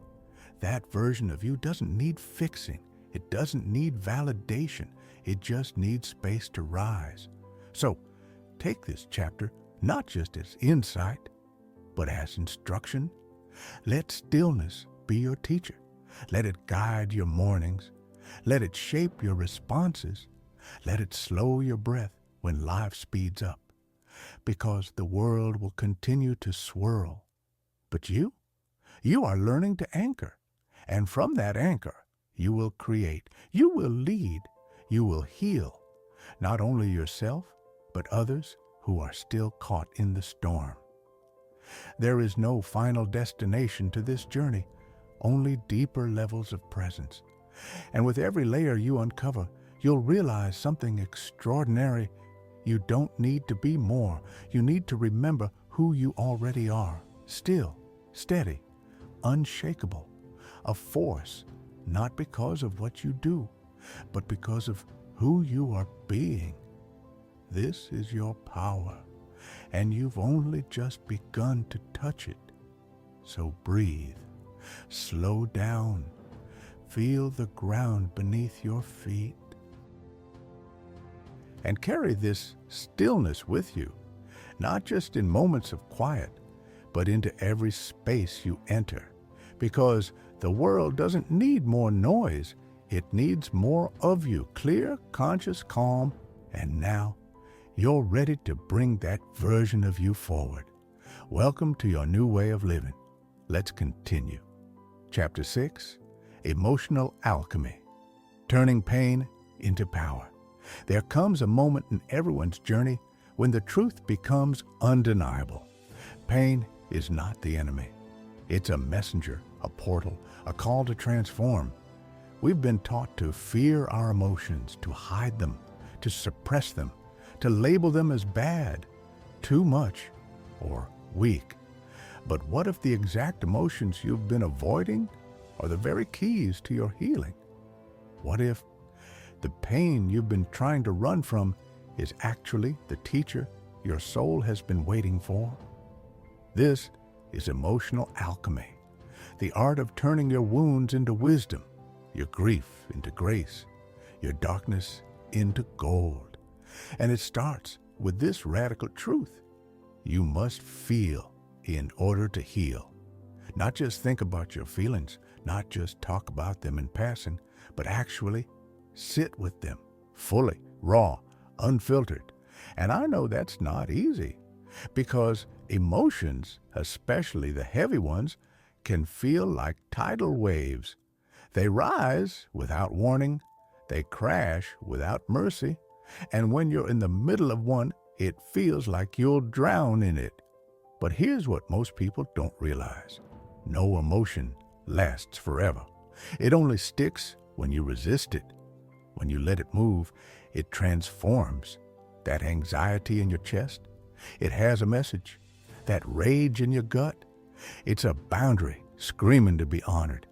That sadness you keep burying, it's grief asking for space to be seen. And when you finally allow those emotions to speak, they stop screaming. They begin to whisper. They begin to release. They begin to heal. We've all experienced emotional trauma in some form. It doesn't have to be something catastrophic. Even small repeated moments of invalidation, neglect, or rejection can shape the way we relate to our own inner world. Maybe someone once told you, stop crying, toughen up. Maybe they made you feel like your sensitivity was a flaw. Maybe they never gave you permission to express pain. So you learned to numb it. But numbing one emotion means numbing them all. You can't selectively mute sadness without also muting joy. You can't silence anger without also silencing passion. You can't suppress grief without also suppressing love. So when we talk about emotional alchemy, we're talking about reclaiming the full spectrum of what it means to be human, to feel it all without judgment, to welcome your emotions as guides, not intruders, to move from reaction to response, from suppression to self-awareness, because every feeling has a frequency, and when you learn to work with them instead of against them, you begin to shift your internal vibration, not by force, but by flow. This isn't about being overly emotional. It's about becoming emotionally intelligent, learning to hold space for your anger without letting it control you, learning to sit with your grief without collapsing into it, learning to honor your fear while still choosing courage. This is true mastery, not detachment, but presence, not indifference, but compassion. Because when you no longer fear your emotions, you stop projecting them onto others. You stop blaming. You stop running. You begin to take responsibility for your inner landscape. And that is liberation. So let this be the chapter where you rewrite your relationship with your feelings, where you stop hiding behind a mask of "I'm fine," where you allow yourself to be real, raw, and alive. You weren't born to be numb. You were born to feel, to experience this life in all its vivid intensity, and to grow stronger through every wave that crashes, because you've learned how to ride it instead of resist it. This is emotional alchemy, and you are ready. We often talk about emotions as if they just happen to us, like storms that roll in and take over. But here's a truth most never hear.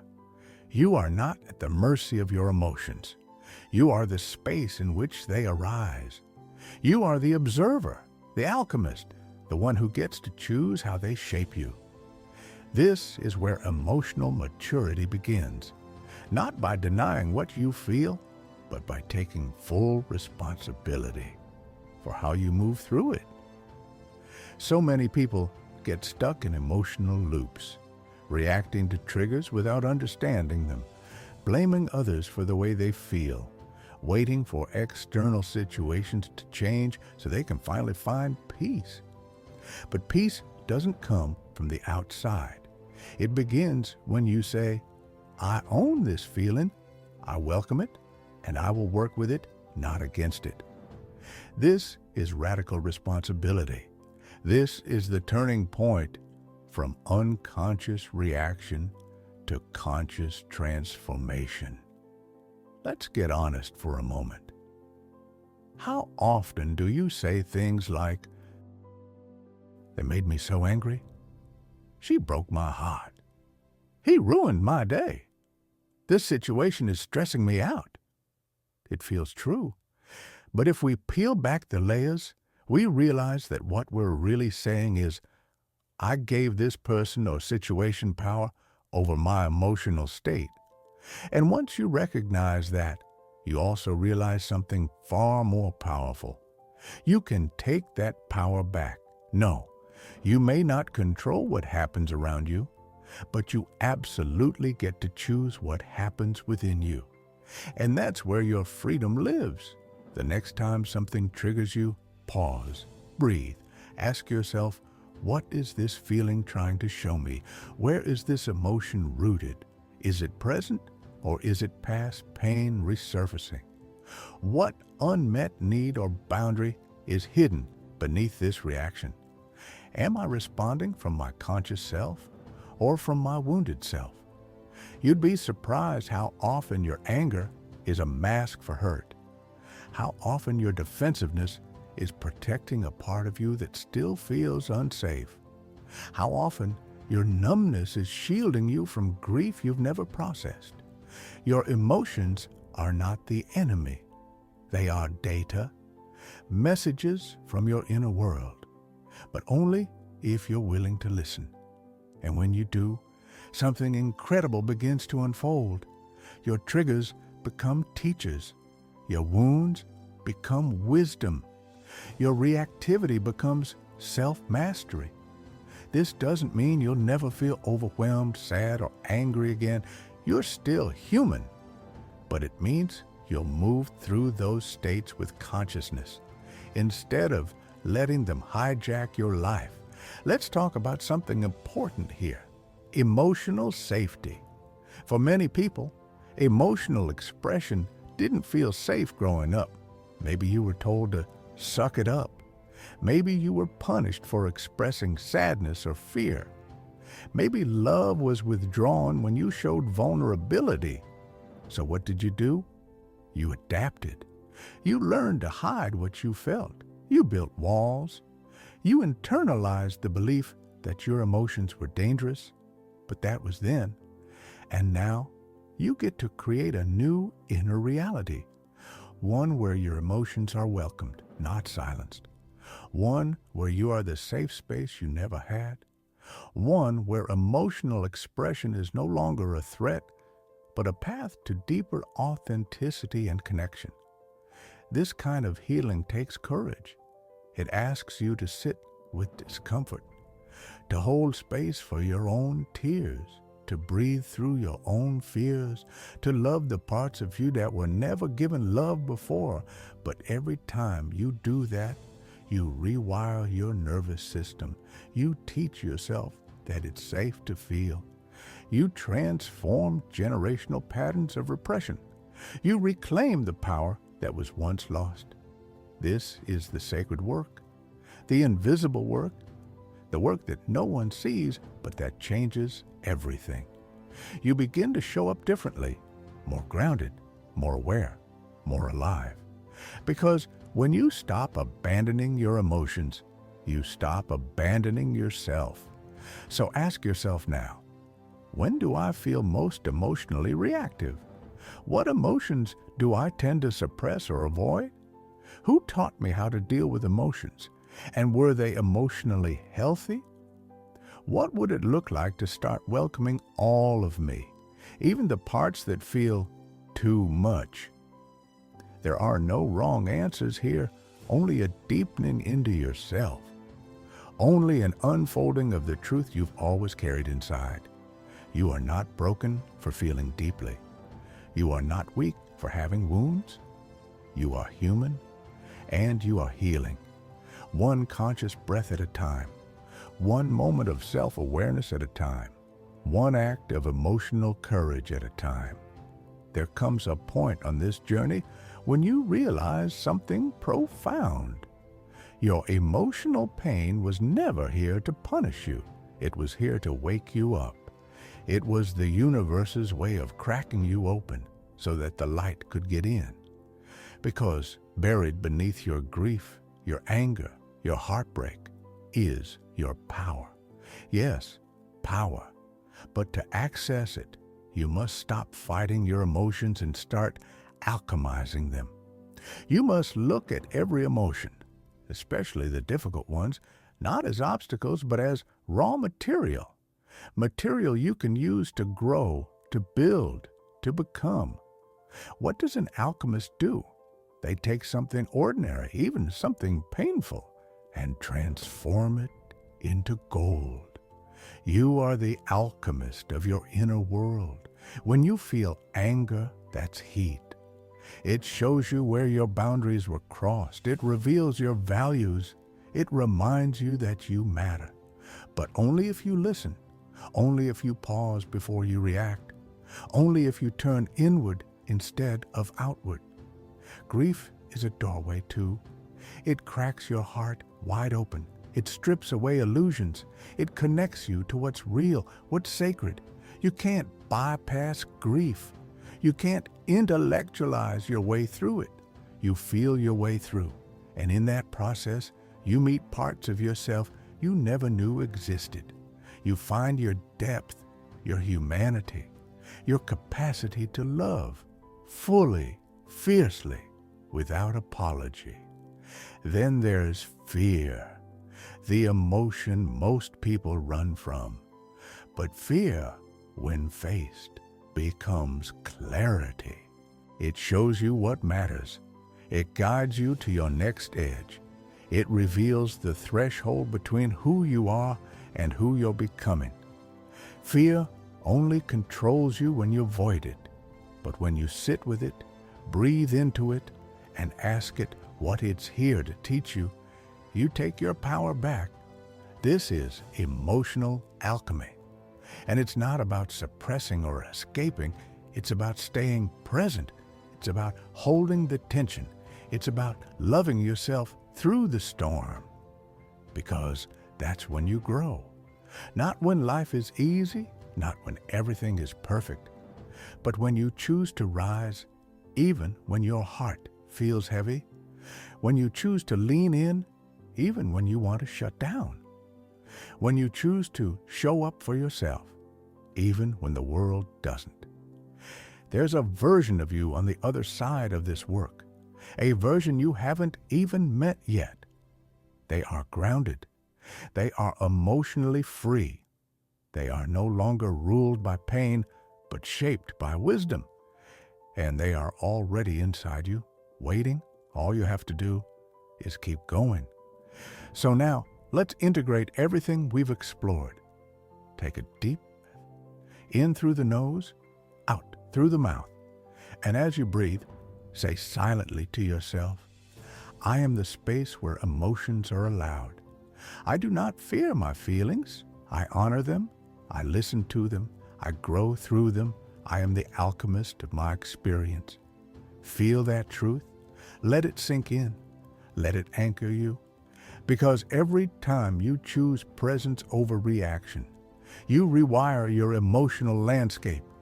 You create new pathways. You build a new relationship with yourself, one rooted in love, not fear. And you begin to realize the power you've been searching for was never out there. It's here, inside you.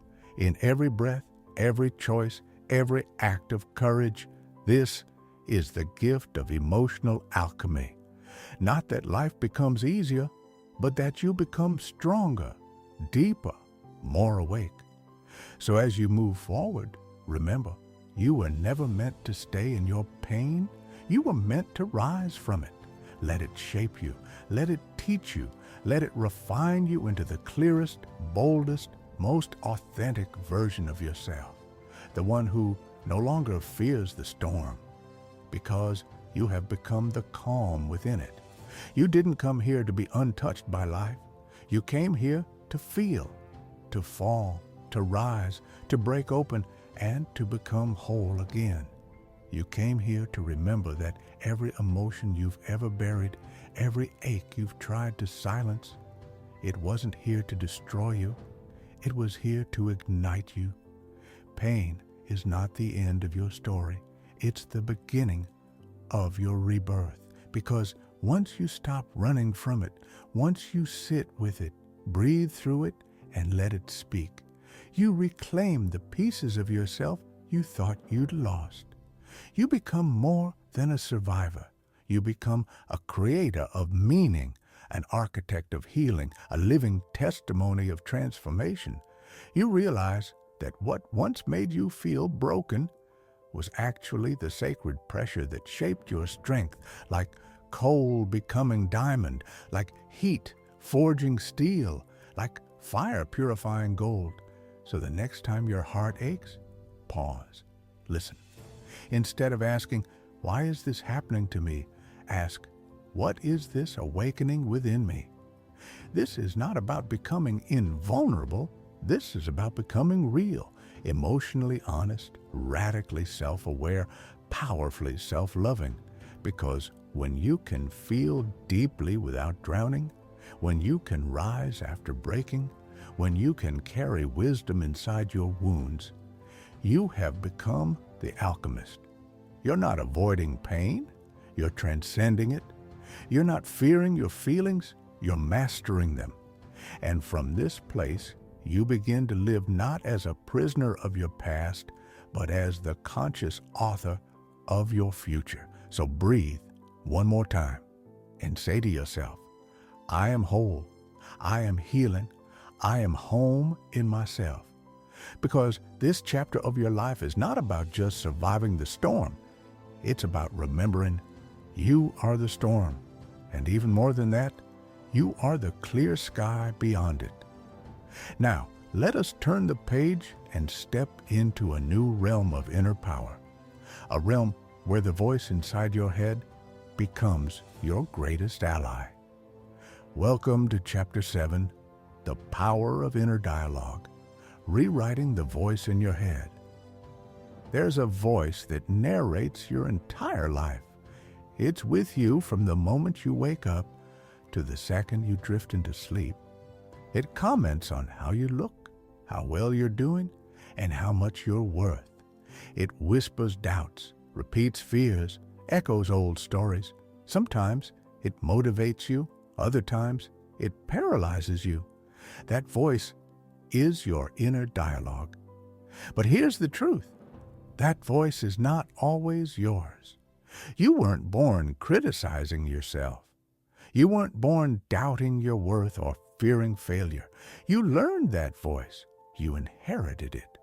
From society, from parents, from teachers, from trauma, from every "you're not good enough," every "you should be more," every "what will people think." Over time, these words became internalized, and now that voice lives inside your mind, disguised as your own. But just because a voice is inside you doesn't mean it belongs to you. Let that sink in. Your inner dialogue is like a script. It's a program. And if it was written by fear, shame, or rejection, then it's time to rewrite it. Because your mind is always listening. Your subconscious is always responding. And the way you speak to yourself shapes the way you experience the world. It's not magic. It's neuroplasticity. It's subconscious conditioning. It's the law of repetition and belief. Think about it. If you constantly tell yourself, I'm not good enough, I always mess up, nothing ever works for me, your mind doesn't question it. It obeys. It reinforces it. It filters your experiences to confirm those beliefs. You attract what you expect. But now, you're waking up. You're becoming conscious of that voice, and with awareness comes power. So let's pause for a moment. Right now, what is the voice in your head saying? Is it kind? Is it empowering? Is it honest? Or just familiar? Most people live with a mental bully, a voice that criticizes more than it encourages. But what if that voice could become your best friend? What if instead of, you're going to fail, it said, you've got this. You've failed before and still risen stronger. What if instead of, you're not as good as them, it said, you are incomparable. You're on your own path, your own timing. This isn't about toxic positivity. It's about radical self-support. It's about becoming mentally safe for yourself. You spend every second of your life with you. Wouldn't it make sense to make that relationship the most empowering one you have? Let's take this deeper. Every time you speak to yourself, you're either building belief or building fear. You're either planting confidence or planting doubt. Words become beliefs. Beliefs become identity. Identity becomes behavior. Behavior becomes destiny. So your inner dialogue isn't just talk, it's your blueprint. Here's what most people don't realize. Your mind doesn't distinguish between imagination and reality. If you tell yourself a story often enough, your brain wires itself to make it real. So when you constantly say, I'm broken, I'll never get better, people always leave. You're not just describing your reality, you're creating it. But here's the empowering twist. The opposite is also true. If you begin to tell yourself, I'm healing, I'm growing stronger every day, I am learning to trust myself, your mind will begin to believe it, and once it believes it, it will seek out evidence to support it. You will feel differently, act differently, show up differently. Your inner world creates your outer experience, not the other way around. So today, we begin the work, not of silencing the voice, but of transforming it, of taking back the pen, of rewriting the narrative. And it starts with one powerful commitment. I will no longer abandon myself in my own mind. Let that be your anchor. Because when you change the way you speak to yourself, you change the way you live. Now, to begin this inner reprogramming, we must look at the origins of your inner voice. Where did your self-talk begin? Whose voice were you really hearing when you said you weren't enough? Was it a parent, a teacher, a moment of rejection? Awareness is step one. Compassion is step two. Rewriting is the key. And we're just getting started. In the next session, we'll explore the 3 archetypes of negative self-talk and how to disarm each one with intention, clarity, and power. But for now, ask yourself, what is the most common thing I say to myself when I fail? When I look in the mirror, what do I silently tell myself? Do I speak to myself the way I'd speak to someone I love? This is your mirror moment. This is where the transformation begins. Because once you become the master of your internal voice, you become unstoppable in the external world. Take a deep breath, because now we're going deeper. You've met the voice inside your head. You've seen how it shapes your life, and now it's time to disarm it. But before we rewrite the script, we must understand the characters that keep showing up in your inner dialogue. because your mind doesn't just speak randomly, it speaks in patterns. And more often than not, those patterns repeat certain voices, certain identities, certain archetypes. Let's break them down. Archetype 1, the inner critic. You know this one. It's the voice that tells you you're not good enough. You should be further ahead by now. Who do you think you are? It hides under the disguise of self-discipline. It claims it's trying to motivate you, but its real fuel is shame. The inner critic thrives on comparison. It magnifies your flaws, downplays your wins, and constantly moves the goalpost. And here's the harsh truth. The inner critic was often modeled for you, maybe by a parent who was never satisfied, a teacher who focused only on mistakes, a world that taught you perfection was the standard. So what did you learn? That love had to be earned, that acceptance was conditional, that you were only as good as your last result. But listen closely now. You are not a project to fix. You are a person to support.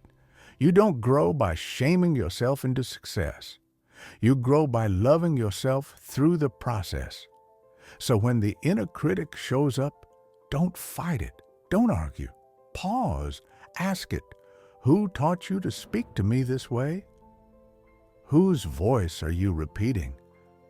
What are you afraid will happen if I stop listening to you? Because often the inner critic is just a scared child in armor, trying to keep you safe from rejection, failure, or judgment. But safety and growth rarely live in the same room. To evolve, you must risk being seen. To expand, you must release the need to be perfect. Archetype 2, the inner victim. This voice sounds different. It whispers defeat. It says, "Why does this always happen to me? Nothing ever works out. I can't change who I am."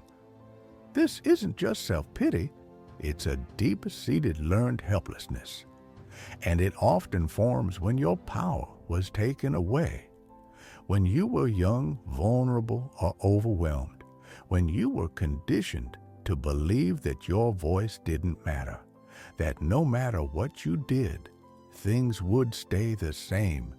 But here's the awakening. You are not helpless anymore. You are no longer a child in a powerless environment. You are an adult with choices, awareness, and capacity. Yes, life has hurt you, but that hurt does not define your destiny. The inner victim clings to familiar suffering because it's predictable, because taking full ownership, that's terrifying. Responsibility means there are no more excuses. It means facing yourself fully. And that level of self-confrontation is liberation in disguise. So when this voice arises, don't shame it. Say, "I hear your pain. I honor it, but I am not staying here." You don't need to deny your wounds. You just need to stop building a home in them. Archetype 3, the inner saboteur. This voice is tricky. It doesn't yell, it tempts. It says, "Skip the gym. You'll go tomorrow." Don't speak your truth. Keep the peace. You don't need to try. They won't listen anyway. The inner saboteur thrives in comfort zones. It's the master of procrastination, avoidance, and distraction. Why? Because sabotage is just fear in a clever disguise. It's fear of success, fear of being seen, fear of disappointment. Because if you don't try, you can't fail, right? If you don't speak up, you can't be rejected. If you stay small, you won't be heard again. But here's the paradox. The same voice that protects you from pain also blocks your growth. So when this saboteur shows up, try this. "I know you're trying to protect me, but I no longer choose fear disguised as logic." Replace avoidance with action. Replace silence with expression. Replace comfort with courage. You are allowed to outgrow who you've been. Now that we've met these three voices, the critic, the victim, the saboteur, ask yourself, which one runs my mental script most often? Where did that voice come from? What is it trying to protect me from? Write the answers down. Because awareness is the beginning of liberation. You cannot change what you won't confront, and you won't confront what you keep avoiding. But now, you are facing it. You are looking into the mirror of your mind and saying, I see you, I understand you, but I no longer obey you. That is transformation. In the next session, we'll begin the rewriting process. We'll learn how to program empowering self-talk. We'll practice the words that build belief, not break it. And you'll discover the art of becoming your own inner coach instead of your own worst enemy. But until then, sit with this.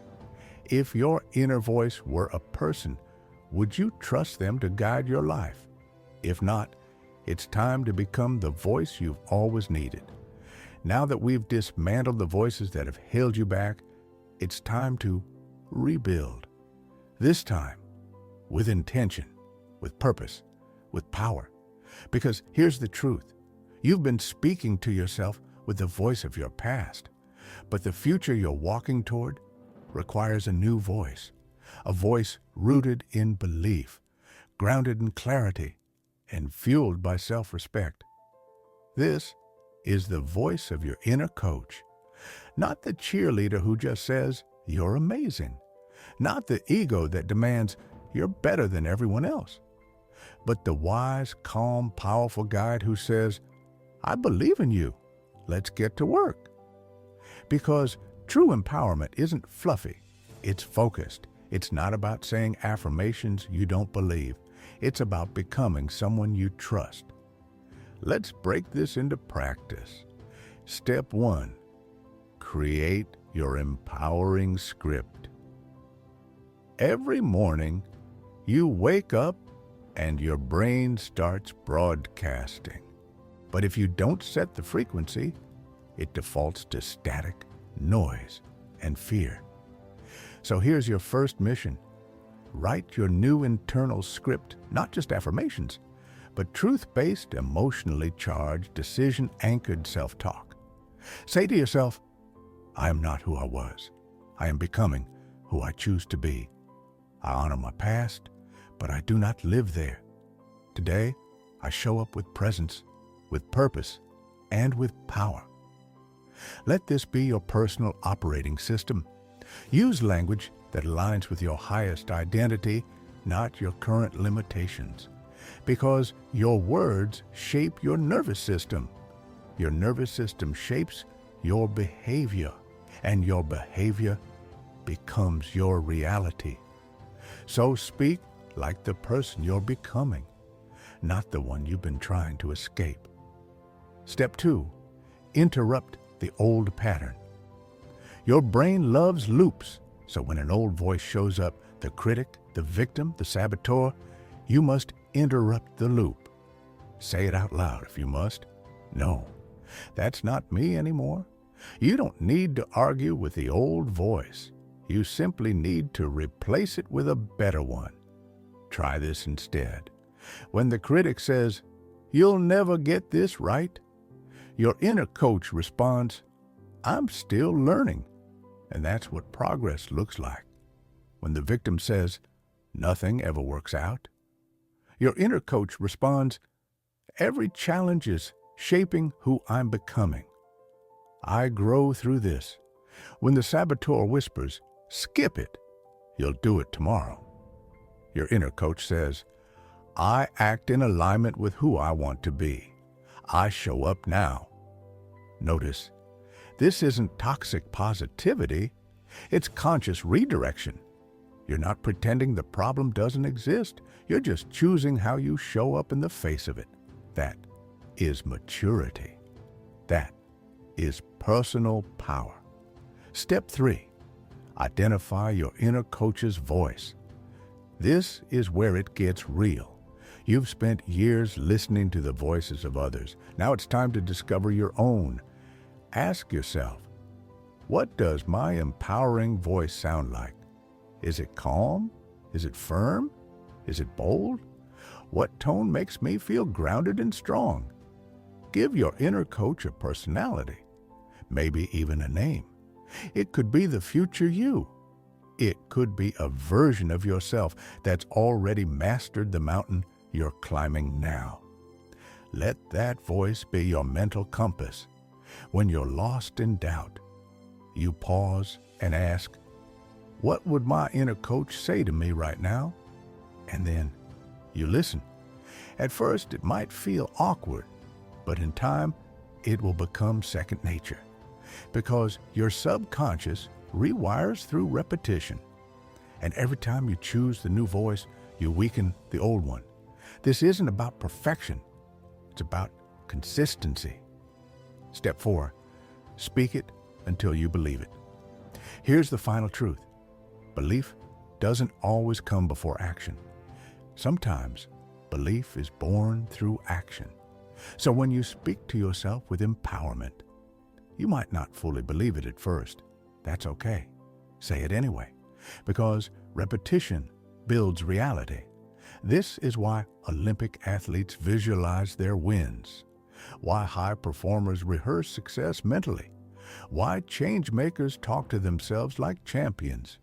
They're not delusional. They're deliberate. They know my words are the architects of my identity. So speak with purpose. Speak with alignment. Speak like someone you respect, because you're building the one voice in your life that you can never walk away from. Let's close this session with a powerful self-inquiry. Take a moment, breathe, and ask, what does my current inner voice sound like, and do I want to keep it?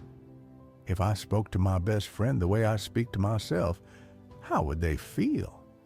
What would change in my life if my inner dialogue was kind, disciplined, and empowered?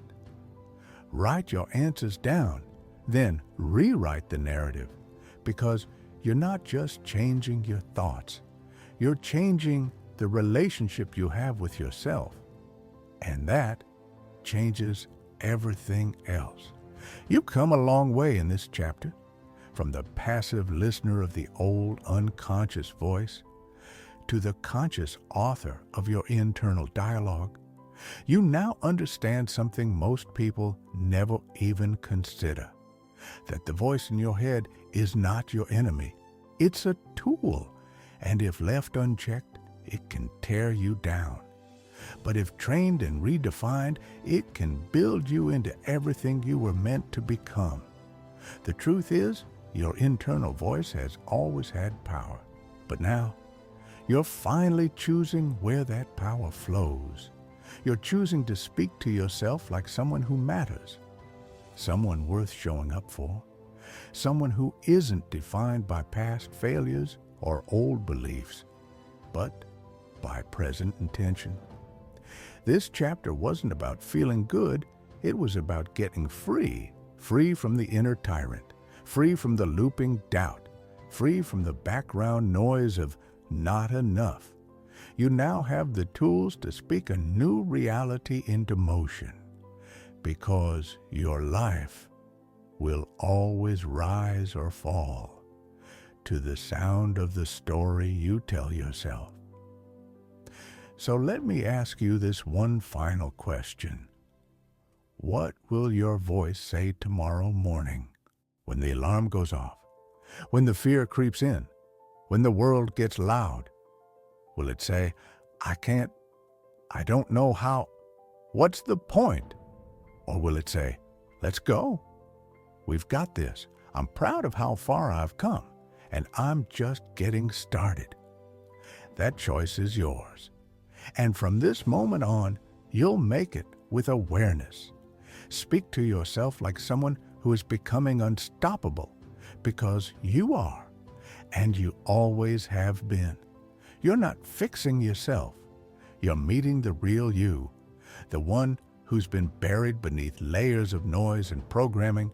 You've remembered your voice. You've taken back the pen. Now write the next chapter of your life with words that uplift, command, and create. And always remember this: the voice inside your head is not fate, it's feedback. And now that you're listening with new ears, you have the power to change everything. The next chapter isn't just a continuation of your story, it's the beginning of a louder, clearer, and truer voice. Let's move forward together. Chapter 8, The Mirror of Reality: How the Outer World Reflects the Inner World. Take a moment. Look around you, really look, not with judgment, not with criticism, but with curiosity. Look at your environment, your relationships, your habits, your health, your finances, your thoughts. Ask yourself, what is my world trying to tell me about me? Because here's a truth that most run from, but you're ready for it. Your outer world is a mirror.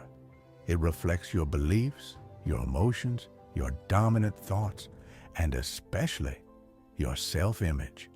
Every experience, every pattern, every recurring challenge, they aren't random. They're reflections of what you've accepted within. Now, that can sound harsh at first. You might say, are you telling me I caused all this pain? The stress? The struggle? No, not caused in the way of blame, but rather participated in unconsciously. Because the subconscious mind is always listening, always creating, and here's the catch: it doesn't give you what you want. It gives you what you believe is true about life, about others, about yourself. This chapter is not about guilt, it's about power. Because when you realize the world isn't just happening to you, but is responding to you, you stop feeling like a victim and you start standing like a creator. Let's explore that. Imagine your mind is a projector. Your thoughts, your emotions, your beliefs, they form the film reel inside. The outer world, that's the screen. If you see chaos outside, it's likely there's unrest within. If you attract constant rejection, there may be a belief that you're unworthy of love. If success seems just out of reach, you may still carry a fear of visibility, a fear of being seen fully. None of this is to blame you. It's to wake you. Because once you understand that the world reflects your inner landscape, you gain the ability to change it at the source. And this is where it gets exciting. Let's go deeper. Ask yourself, what patterns keep repeating in my life? Where do I feel stuck, no matter how hard I try? What kinds of people or experiences do I keep attracting? These are clues, not punishments, not proof that something's wrong with you. They're feedback, the world showing you gently or loudly what's playing on your internal screen. Maybe you've always felt abandoned. Maybe you've always felt unseen. Maybe the world keeps reflecting that feeling with partners who leave, bosses who ignore you, friends who disappoint. You didn't choose that consciously, but perhaps somewhere deep in your subconscious, you accepted it as normal.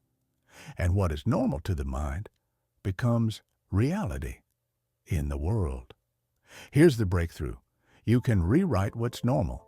You can rewire what the world reflects. Start with this question. What do I want my life to reflect back to me? Is it peace, love, abundance, confidence? Then those qualities must begin inside you, not as fake affirmations, not as temporary hype, but as deeply held beliefs and practiced emotional states. You don't attract what you say you want. You attract what you are prepared to receive. If you want love, become love. If you want success, embody certainty. If you want peace, calm your inner world. And I get it. That's easier said than done. You've spent years, maybe decades, believing the outer world is in control. You were taught to respond, to adapt, to survive. But what if you were never meant to be a responder? What if you were always meant to be a mirror maker? This is why the mirror metaphor is so important, because it reveals a hidden law. The world doesn't change first, you do. And then the world adjusts to reflect the new you. It's not magic, it's mechanics. When your beliefs change, your decisions change. When your emotions shift, your vibration shifts. When your self-concept elevates, your standards elevate. And slowly but surely, the mirror reflects a new image. The people in your life begin to respond differently. Opportunities emerge where before there were only dead ends. You become more visible, more magnetic, more aligned. And it's not because the world changed, it's because you did. So let this be the moment you stop waiting for the world to get better. Let this be the moment you stop blaming the reflection. Instead, start sculpting the one thing you have full command over, your inner world. And here's the beauty of it. You don't need to force change. You just need to realign with truth. The truth that you are worthy. The truth that you are not broken. The truth that your outer life will begin to shift the moment you believe something different is possible. The mirror doesn't lie, but it also doesn't lead. You do. You lead with your inner atmosphere, your frequency, your energy, your perception. Change the signal, and the reflection must follow, because it has no choice. And this is only the beginning. You've now seen the world for what it truly is, a mirror. But recognizing the mirror is just the first step. The real shift happens when you begin to consciously use it. Let's go deeper. Every interaction, every situation, every pattern is speaking to you, not in words, but in energy, in experience, in results. And the question is, are you listening? Let's take a common scenario.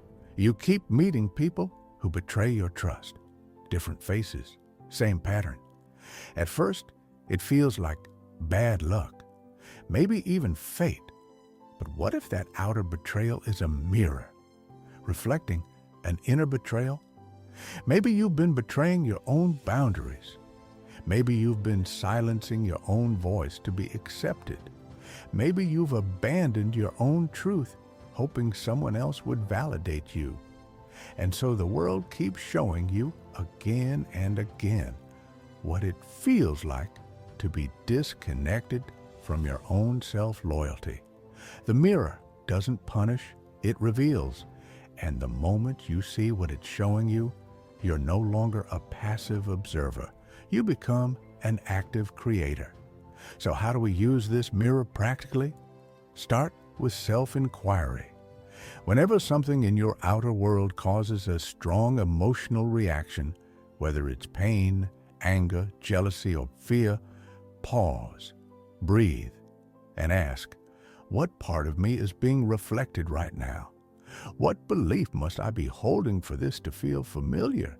Where have I seen this pattern before? Because here's the truth. What triggers you, reveals you. What irritates you, educates you. What repeats, points to something unresolved. For example, if you constantly feel unappreciated, the mirror might be asking, where are you not appreciating yourself? If you often feel ignored, the reflection might be, where are you dimming your own voice? If others disrespect you, the question becomes, where have you allowed your standards to be compromised? This is not about guilt, it's about ownership. Because when you own your reflection, you gain the power to alter the image. Let's talk about internal vibration. the frequency you emit into the world. Have you ever noticed that when you're feeling anxious, the world suddenly feels more chaotic?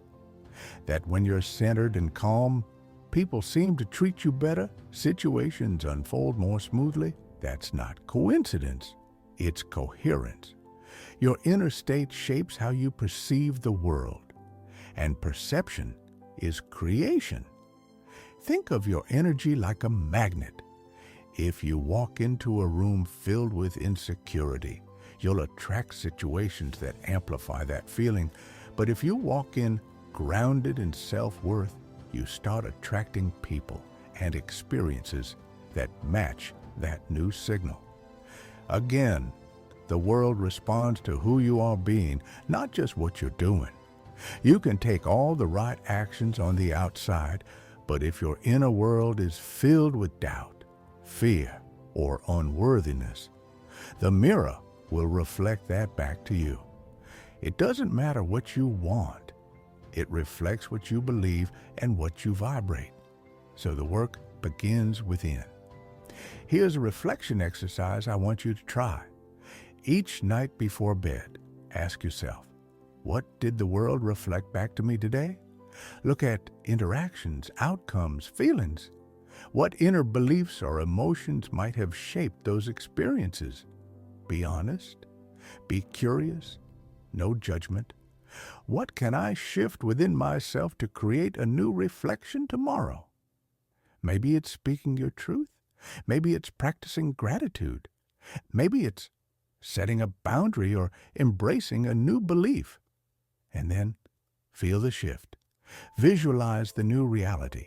Embody it before it shows up. Because the mirror doesn't change with hope. It changes with alignment. And here's something deeper. Sometimes the mirror reflects your hidden potential, not your pain. Sometimes people trigger you not because they're doing anything wrong, but because they remind you of a part of yourself you've been ignoring. Someone confident might make you feel insecure, not because they're arrogant, but because deep down you crave that level of self-expression. Someone abundant might make you feel envious, not because they're greedy, but because your soul is reminding you that you're meant for more too. So next time you feel triggered, don't ask, why are they doing this to me? Ask instead, what part of me is ready to grow, but afraid to be seen? Now you're using the mirror not as a critic, but as a mentor. And don't forget, the mirror works both ways. If your world is showing signs of growth, new opportunities, deeper relationships, greater clarity, celebrate it. It means your inner work is blooming. Your beliefs are evolving. Your energy is rising. You're not getting lucky. You're getting aligned. And this brings us to a powerful turning point. Once you've seen the mirror for what it is, you can never unsee it. Every moment becomes an invitation to either react or reflect, to either repeat the old or recreate the new. And that, my friend, is the very foundation of conscious living. In session 3, we'll go even deeper. You'll learn how to reprogram your subconscious blueprint so that the reflection you see in your external world becomes not just tolerable, but truly extraordinary. The world isn't happening to you, it's responding to you. Now let's make that reflection a masterpiece. Are you ready? Now you understand that reality isn't out there, separate from you. It's in here, within you, projected outward in vivid, undeniable form. But awareness alone is not the finish line. It's the launch pad. To truly reshape the mirror of your life, you must now do something revolutionary. Recode the source. Rewire the subconscious.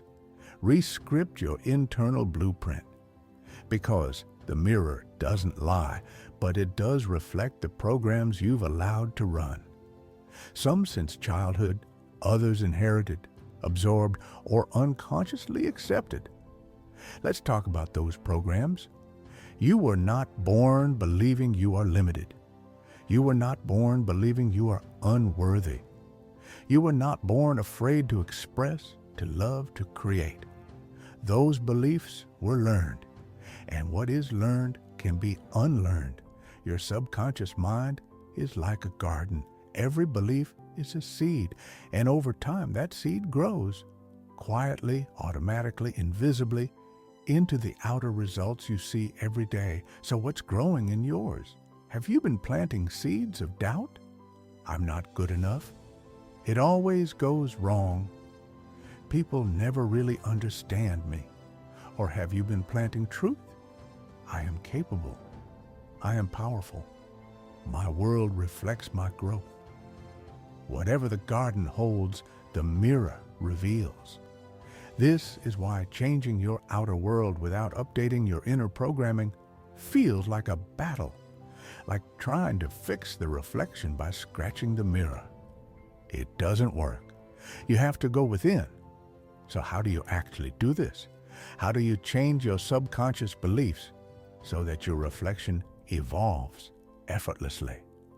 Step 1. Awareness. You can't change what you're not aware of. Every time you catch yourself reacting automatically, feeling small, triggered, defensive, hopeless, pause and trace it back. What belief is this emotion tied to? You might find thoughts like, they always leave. I'm not smart enough. If I fail, I'm a failure. Nothing ever lasts. These thoughts are not truths. They're scripts, and it's time to rewrite them. Step 2. Interrupt and replace. Once you recognize the old belief, challenge it. Interrupt it. Say, that's an old story. It doesn't belong in my reality anymore. And then replace it with a new one that feels true to your higher self, not your wounded self. If the old belief is, I can't trust anyone, the new one might be, I attract trustworthy, conscious people because I trust myself. If the old belief is, I'm always broke, the new one becomes, I'm aligned with abundance and it flows into my life easily.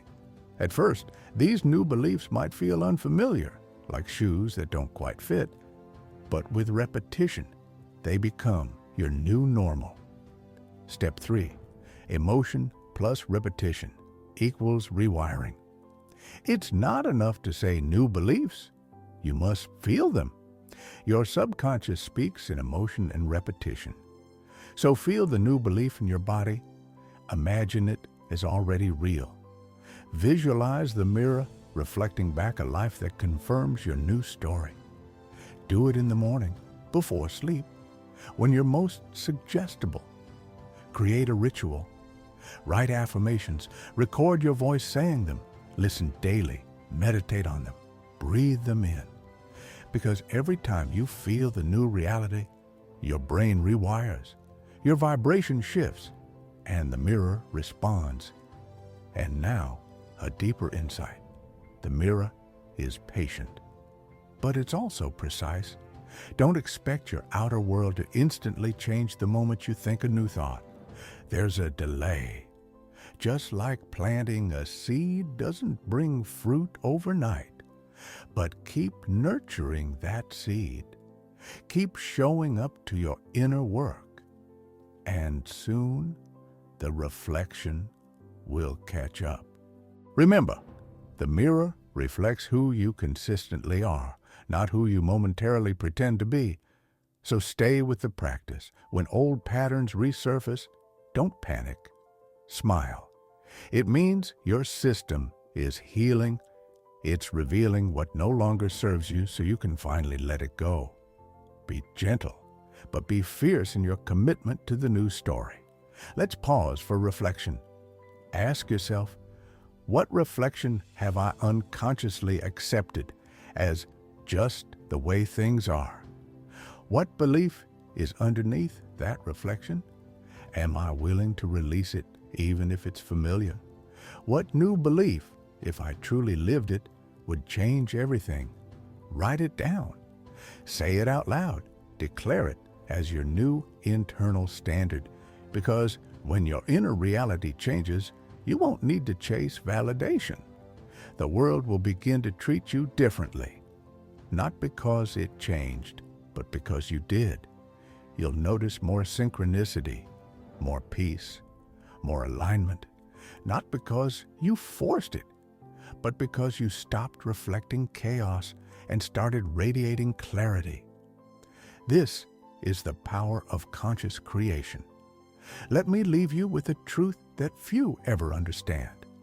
You are not at war with the world. You are simply in conversation with yourself, and the world is echoing back your words, your thoughts, your feelings. If you don't like what the world is saying, change the dialogue within. The mirror doesn't judge, it simply reflects. So reflect something beautiful, something aligned, something powerful. Reflect your truth, not your trauma, your wisdom, not your wounds, your potential, not your past. And when you do, the world will show you exactly who you've become. In the next chapter, we'll go even deeper. You'll discover how emotions act as messengers from the subconscious, and how mastering your emotional state can radically transform the mirror of reality. You're not just healing, you're awakening. So now you understand something that changes everything. You are not a passive observer of reality. You are its author, its projector, its source. The mirror of life doesn't show you what you deserve. It shows you what you believe. And those beliefs, conscious or not, are shaping your relationships, your finances, your health, your entire experience of the world. This is not a reason to fear. This is your liberation. Because if it's you creating it, then it's you who hold the power to transform it. You no longer need to beg life to change. You no longer need to fight circumstances or control outcomes. You only need to go within, to rewire your inner world with clarity, love, and conscious intention, to make peace with the reflection by healing the source. And from that place, you'll watch the world rearrange itself to match your inner truth. People will treat you differently. Opportunities will unfold. Doors will open, ones that were always there. But now you're finally aligned enough to walk through them. That's not magic. That's mastery. Because the highest truth is this: your outer world is a sacred mirror. And when you change the image within, you don't just see a new reflection. You become the light that makes the mirror shine. Get ready. In the next chapter, we will explore the hidden language of emotion, the deep, energetic signals that shape your frequency and magnetize your reality. You'll learn how your feelings are not just moods, but messages from your subconscious, guiding you toward healing, growth, and power. This journey is accelerating, and your reflection is about to become radiant. Chapter 9, The Language of Emotion, How Feelings Shape Your Frequency and Reality. You've been taught to manage your emotions, to suppress them, to ignore them when they get too much, to put on a brave face, to stay in control. But what if I told you your emotions were never meant to be silenced? What if they weren't a weakness, but a code, a rich, intelligent language, spoken not by the mouth, but by the body, a language that, when understood, can unlock the deepest layers of your subconscious and reshape the frequency you live on. Because make no mistake, you are always broadcasting a frequency. Every thought, every feeling, every sensation within you is radiating outward. And life, like a tuning fork, responds in kind. So let's start with something we were never taught in school. Your emotions are not random.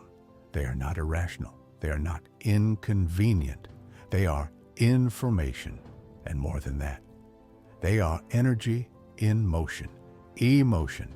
They are the messengers of your soul sent from the depths of your subconscious, carrying signals from the places your mind doesn't know how to access. They say, pay attention. They say, something's not in alignment. They say, look here. There's healing to be done. And when you ignore them, they don't go away. They amplify. They embed themselves in your body. They manifest as anxiety, as fatigue, as pain, as patterns repeating over and over again in your external life. But when you listen, when you get still enough to actually feel, to observe your emotions without judgment, something powerful begins to happen. You start to decode the subconscious. You begin to trace back the origin of your wounds. You become aware of where your energy is flowing and where it's trapped. And in that awareness, something shifts. The emotion moves, the energy releases, the vibration changes, and suddenly the world around you does too. Because here's what most people don't know. Your emotions set your frequency, and your frequency creates your reality. When you live from suppressed guilt, unacknowledged grief, or buried shame, you will keep attracting situations that validate those vibrations. But when you clear that emotional debris, when you sit with your sadness instead of running from it, when you breathe through the anger instead of projecting it, when you give your inner child the voice it was never allowed to have, you rise. You step into a new vibrational state, one that isn't defined by fear or protection, but by truth, by clarity, by wholeness. And that's when life starts to respond in new ways.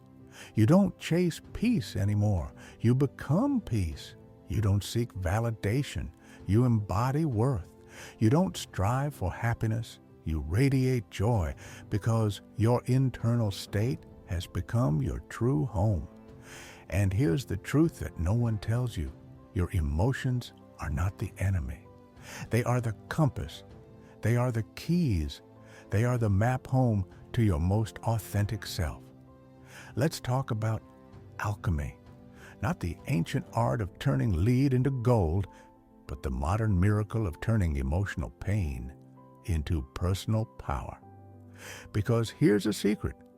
Every emotion, yes, every single one, has a purpose. Even the ones you hate. Even the ones you wish you could delete. Even the ones that make you want to hide in a dark room and disappear.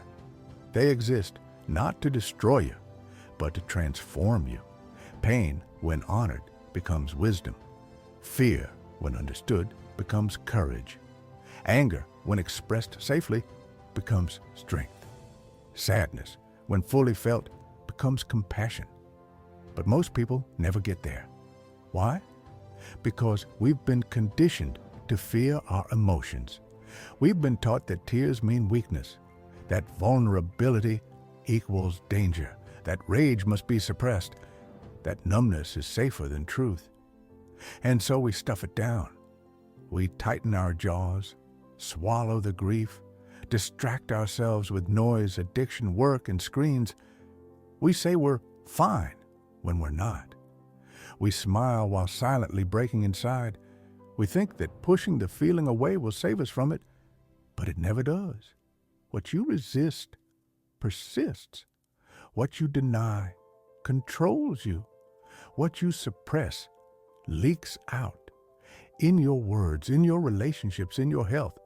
You see, emotion is energy, and energy cannot be destroyed, only transformed. So what do? We turn toward it, not to wallow, not to collapse, but to understand, because your emotions are the purest feedback system you have. They are mirrors. They reflect what's happening deep within your subconscious. They expose the stories you've outgrown, the wounds still open, the truths left unspoken. To master your emotional life is not to always feel good. It is to become emotionally fluent, to become emotionally sovereign. So let's ask the real questions. What am I actually feeling right now? Where in my body do I feel it? What is this emotion trying to teach me? When was the first time I remember feeling this way? Is this emotion mine, or did I inherit it from someone else? Because here's what's revolutionary. Most of your emotional patterns were not chosen. They were programmed. You learned how to feel by watching your parents, your environment, your culture. You absorbed emotional blueprints long before you had the language to describe them. If your caregivers didn't know how to feel their feelings, you were never taught how to feel yours. If your pain was dismissed, you learned to deny it. If love was inconsistent, you learned that safety was conditional. But here's the gift of awareness. You don't have to keep living those stories. You can break the cycle. You can stop passing down emotional trauma like a family heirloom. You can start choosing emotional responses that serve your growth, not just your survival. You can move from unconscious reaction to conscious expression. You can learn to ride the wave of emotion without drowning in it. You can sit with the fire without being burned. You can witness your sadness without becoming it. Because you are not your emotions. You are the observer, the alchemist, the architect, the one who holds the brush, while emotions provide the colors. And when you stop fearing your feelings, they become your greatest allies. Let's go deeper. You've begun to see that emotions are more than momentary states.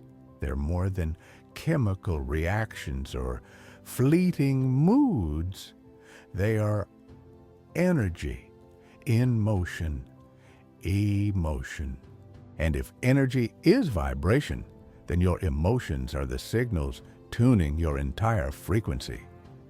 Here's what most people don't realize. You don't attract what you want. You attract what you feel. You could say all the affirmations in the world. I am abundant. I am loved. I am powerful. But if deep down you're carrying shame, scarcity, and fear, then those hidden frequencies are what the universe responds to. Why? Because emotion is the true language of creation. You can't fake a frequency. Your energy doesn't lie. It speaks louder than your voice, broadcasting your inner reality into the quantum field around you. And that's why your emotional intelligence matters, not just for your well-being, but for your manifestation, for your relationships, for your entire reality. Think about it. What emotion are you most familiar with? What feeling do you secretly avoid? What inner climate have you normalized? If you're always anxious, you start building a life that matches anxiety. If you live in guilt, you attract people who reinforce that guilt. If you live in joy, you become a magnet for joyful experiences. So here's the truth that hurts before it heals. Your external world is a mirror of your emotional frequency, not a punishment, not a judgment, a mirror. And the mirror doesn't change because you wish it would. It changes when you change. So how do we begin? We learn to feel all the way through, not just acknowledge, not just name, but embody. When sadness comes, we don't say, "Why me?" We say, "Welcome. What do you need me to see?" When fear knocks, we don't slam the door. We say, "Sit down. Let me understand you." This is the practice of emotional mastery. It's not about controlling feelings, it's about creating space for them to move without letting them drive the car. You feel them fully. You breathe through them. You express them in safe, conscious ways. And then you let them go, because emotions are not meant to be permanent homes. They are visitors, messengers, currents guiding you toward truth. But here's the catch. If you refuse to feel them, they stay, they embed, they become stuck energy. Stuck energy becomes chronic tension. Tension becomes illness, and illness becomes your body's final cry for attention. This is why healing is not just mental, it's emotional. It's crying that tear you've held back for 10 years. It's screaming in your car because no one ever let you rage. It's dancing your grief, breathing through your panic, releasing what was never yours to carry. Because here's the miracle. When you move your emotions, you move your life. So today, give yourself permission to feel without apology, to express without shame, to release without guilt. You are not broken for feeling deeply. You are not weak for having bad days. You are not too much for being sensitive. You are human. You are healing. You are remembering how to live as your whole self, not just the parts you were taught were acceptable. And that is freedom. So here we are. You've now uncovered a truth that many spend lifetimes avoiding. Your emotions are not your enemy. They are your compass. They are your frequency. They are your creative force. And when you begin to honor them, when you stop running, suppressing, or numbing, you reclaim your power, because now you are no longer reacting unconsciously to life. You are responding with awareness. You see the anxiety, and instead of being consumed by it, you pause, breathe, and listen. You hear the grief, and instead of pushing it away, you allow it space to move through you. You feel the joy, and instead of questioning if you deserve it, you lean in and expand it. That is emotional sovereignty. And with it, everything shifts. You begin to manifest with more clarity. You stop replaying the same old stories. You attract people, places, and experiences that match the frequency of your authentic self. Because now, you're no longer faking a smile. You're radiating truth. You're no longer begging for love. You're anchored in worth. You're no longer waiting for permission to be happy. You're creating joy from within. This is the art of emotional alignment. It's not about perfection. It's about presence. It's about embracing every emotion as sacred, without judgment or resistance. And from that space, you begin to live differently. You speak with more compassion. You walk with more purpose. You create with more soul. So as you close this chapter, ask yourself, not with fear, but with fierce love, what emotion has been trying to get your attention? What feeling have you silenced for far too long? And most importantly, are you finally ready to feel it all? Not just the light, but the shadow too? Because only when you feel it all can you heal it all. And that is when you become unstoppable. Not because life gets easier, but because you rise higher, you vibrate truer, and you finally live in full alignment with the energy that was always yours to command. This is your power. This is your path.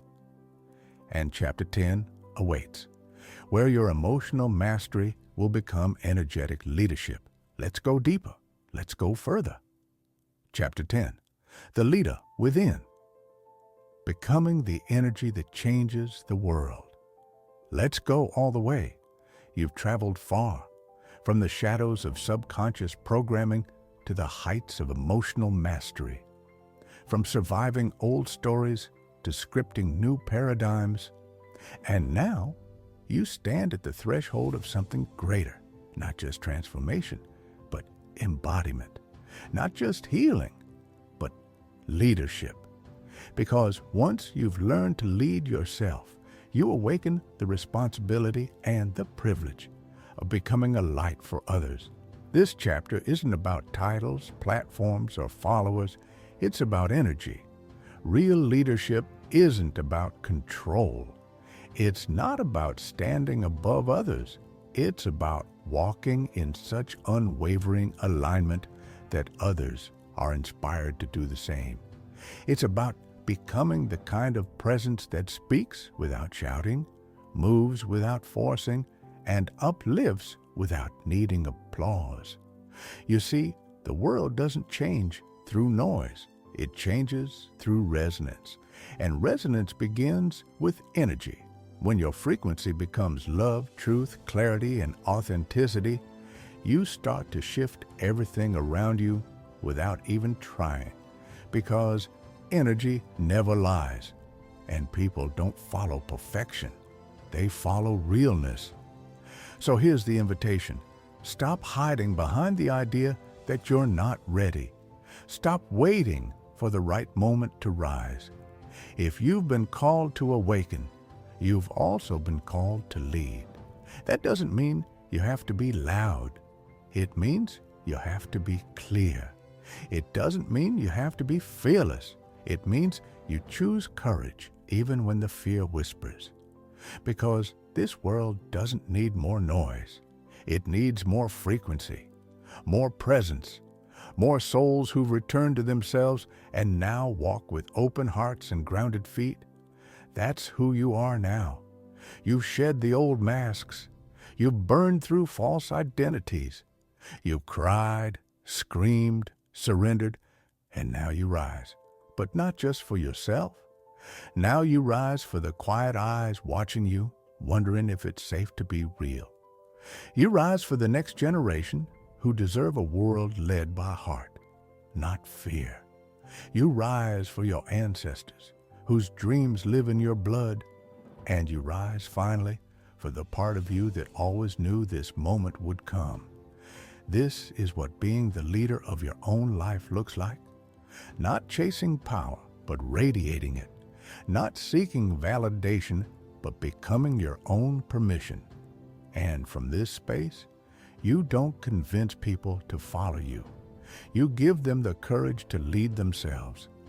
So pause here and breathe. You are not who you were at the start of this journey.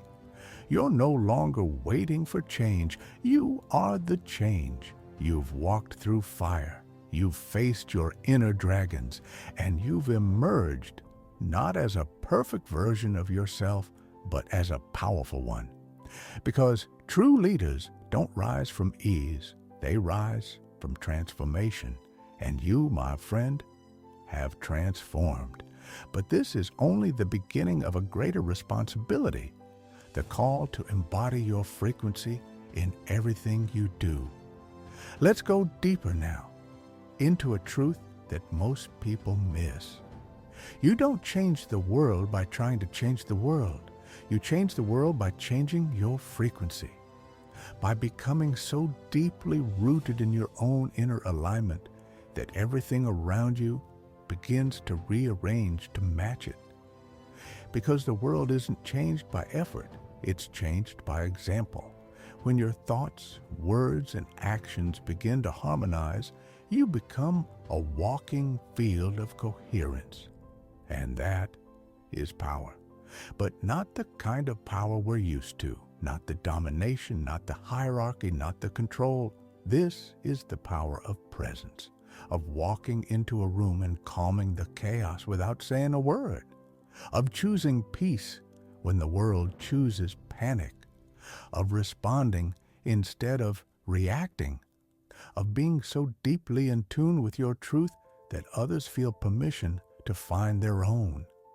This is what embodied leadership looks like. You don't lead from the mind, you lead from alignment. You don't speak to be heard. You speak to transmit clarity, because when you are in alignment, your presence becomes a lighthouse, a silent guide in the fog. People feel it even if they can't explain it, even if they don't fully understand it. They know something is different about you. You're not performing. You're not seeking approval. You're just you, unshaken, clear, alive.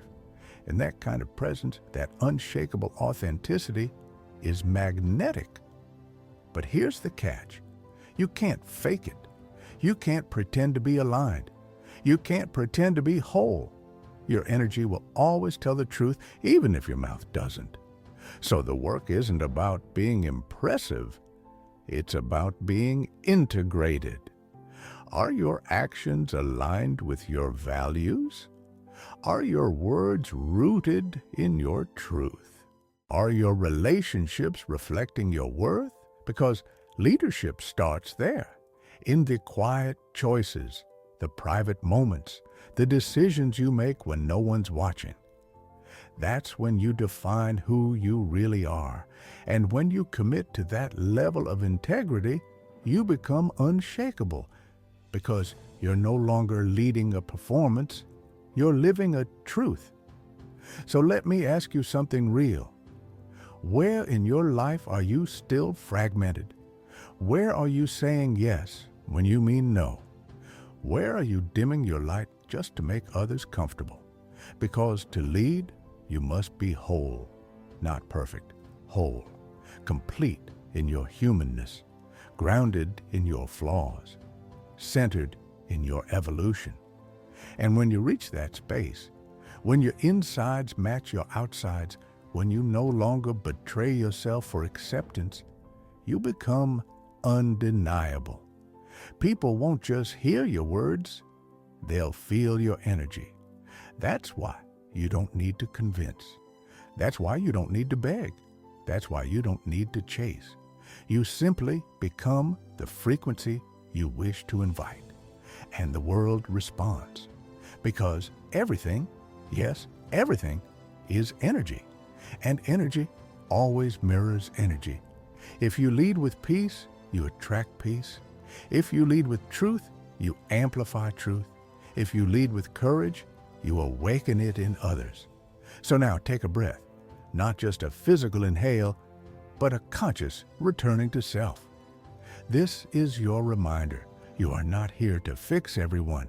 You are here to become someone so fully, so authentically, that your presence becomes medicine for those still finding their way. That is leadership. And in our final session, we'll bring it all home.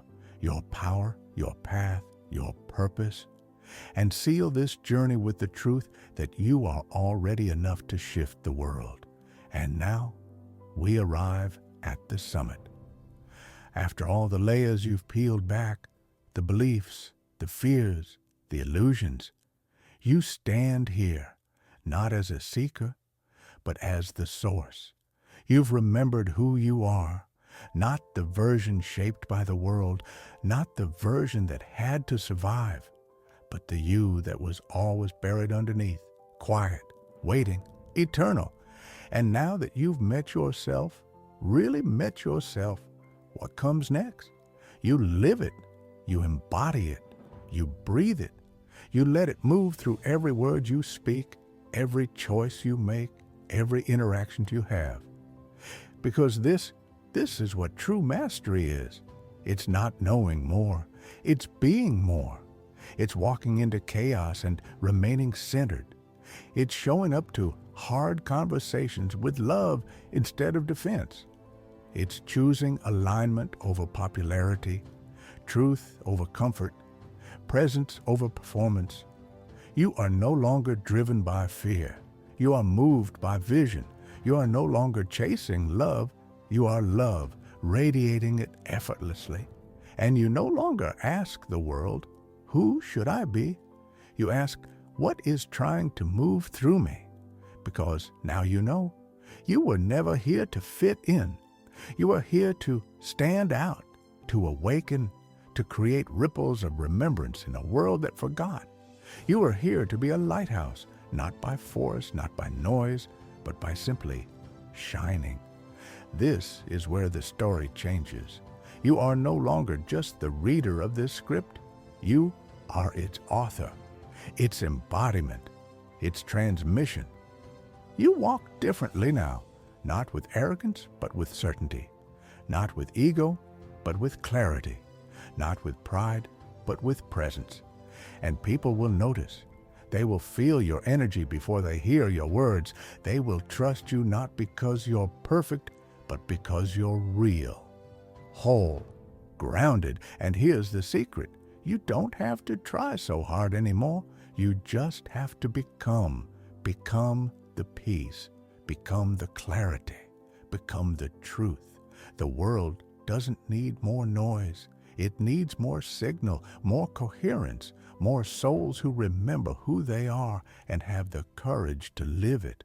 And you've remembered. So now I ask you, what will you do with this power? Will you return to old patterns, old distractions, old stories, or will you rise and let your life become the living proof that healing is possible, that alignment is real, and that the most revolutionary act of all is to be fully yourself? Because the truth is, this isn't the end of your transformation. It's the activation of your leadership. You're no longer just changing your own life. You're becoming a catalyst for others. Every conversation you have, every space you enter, every silent act of integrity ripples outward into a world starving for truth. So go now, not as someone who needs to fix the world, but as someone who embodies what's possible. Live loud, love fiercely, lead gently, and remember, you are not the follower of the light. You are the light. Shine accordingly. So here we are, 10 chapters, tens of thousands of words, but more importantly, 10 doors you walked through, each one revealing another layer of your truth. And now you've arrived, not at an end, but at a beginning, because the real journey does not happen in books or videos or even reflections. It happens the moment you step into your life with the awareness you've awakened, with the power you've reclaimed, with the presence you've practiced. You are no longer a student of transformation. You are now its living embodiment. And from this place, you no longer wait for permission. You no longer need validation. You no longer seek outside what's already been born within. You simply walk. You walk in truth. You walk in grace. You walk in power. The old you, gone, not lost, just evolved, integrated, transformed. Now you are the space between the words, the stillness in the storm, the presence that makes others feel safe to awaken too. So let this not be the final page. Let it be the breath before the first step, the silence before the rise, the calm before the revolution, your inner revolution. Because the world doesn't just need more awakened minds. It needs more awakened hearts. It needs you, fully here, fully alive, fully free. You've done the work. You've met yourself in the dark. You've reclaimed your light. And now, go become the fire. And now, you've reached the end of this journey. Not just the end of a video, but the threshold of a new beginning. You've walked through the deepest corridors of your mind. You've questioned your beliefs, your patterns, your limitations. You've challenged the illusion and glimpsed the truth. Now the question is, what will you do with this awareness? Will you return to sleep, or will you rise awake, present, deliberate, alive? Because knowledge alone is not power. Applied knowledge is. You now hold the blueprint to reshape your mind, to reprogram your subconscious, to align your inner world with your deepest truth. The silence you feel right now, it's not emptiness. It's potential, pure, untapped, infinite. And this is where the thinking void lives, in that sacred space between thought and action, between stillness and transformation. So if this experience moves something inside you, if it sparked a new thought, a question, or a deeper sense of clarity, then let's keep going. Subscribe to the Thinking Void so we can continue this path of inner mastery together. Every video here is designed to awaken a new part of you. Like this video if it spoke to your soul. Share it with someone who's ready to wake up, someone who's searching, just like you once were. And finally, leave a comment below and let me know what shifted for you, what insight, what realization changed everything. This is not the end. It's a seed planted deep within you. Let it grow. Until we meet again, stay present, stay powerful, and always return to the void where true thinking begins. This is the Thinking Void. Thank you for watching, and thank you for remembering who you really are.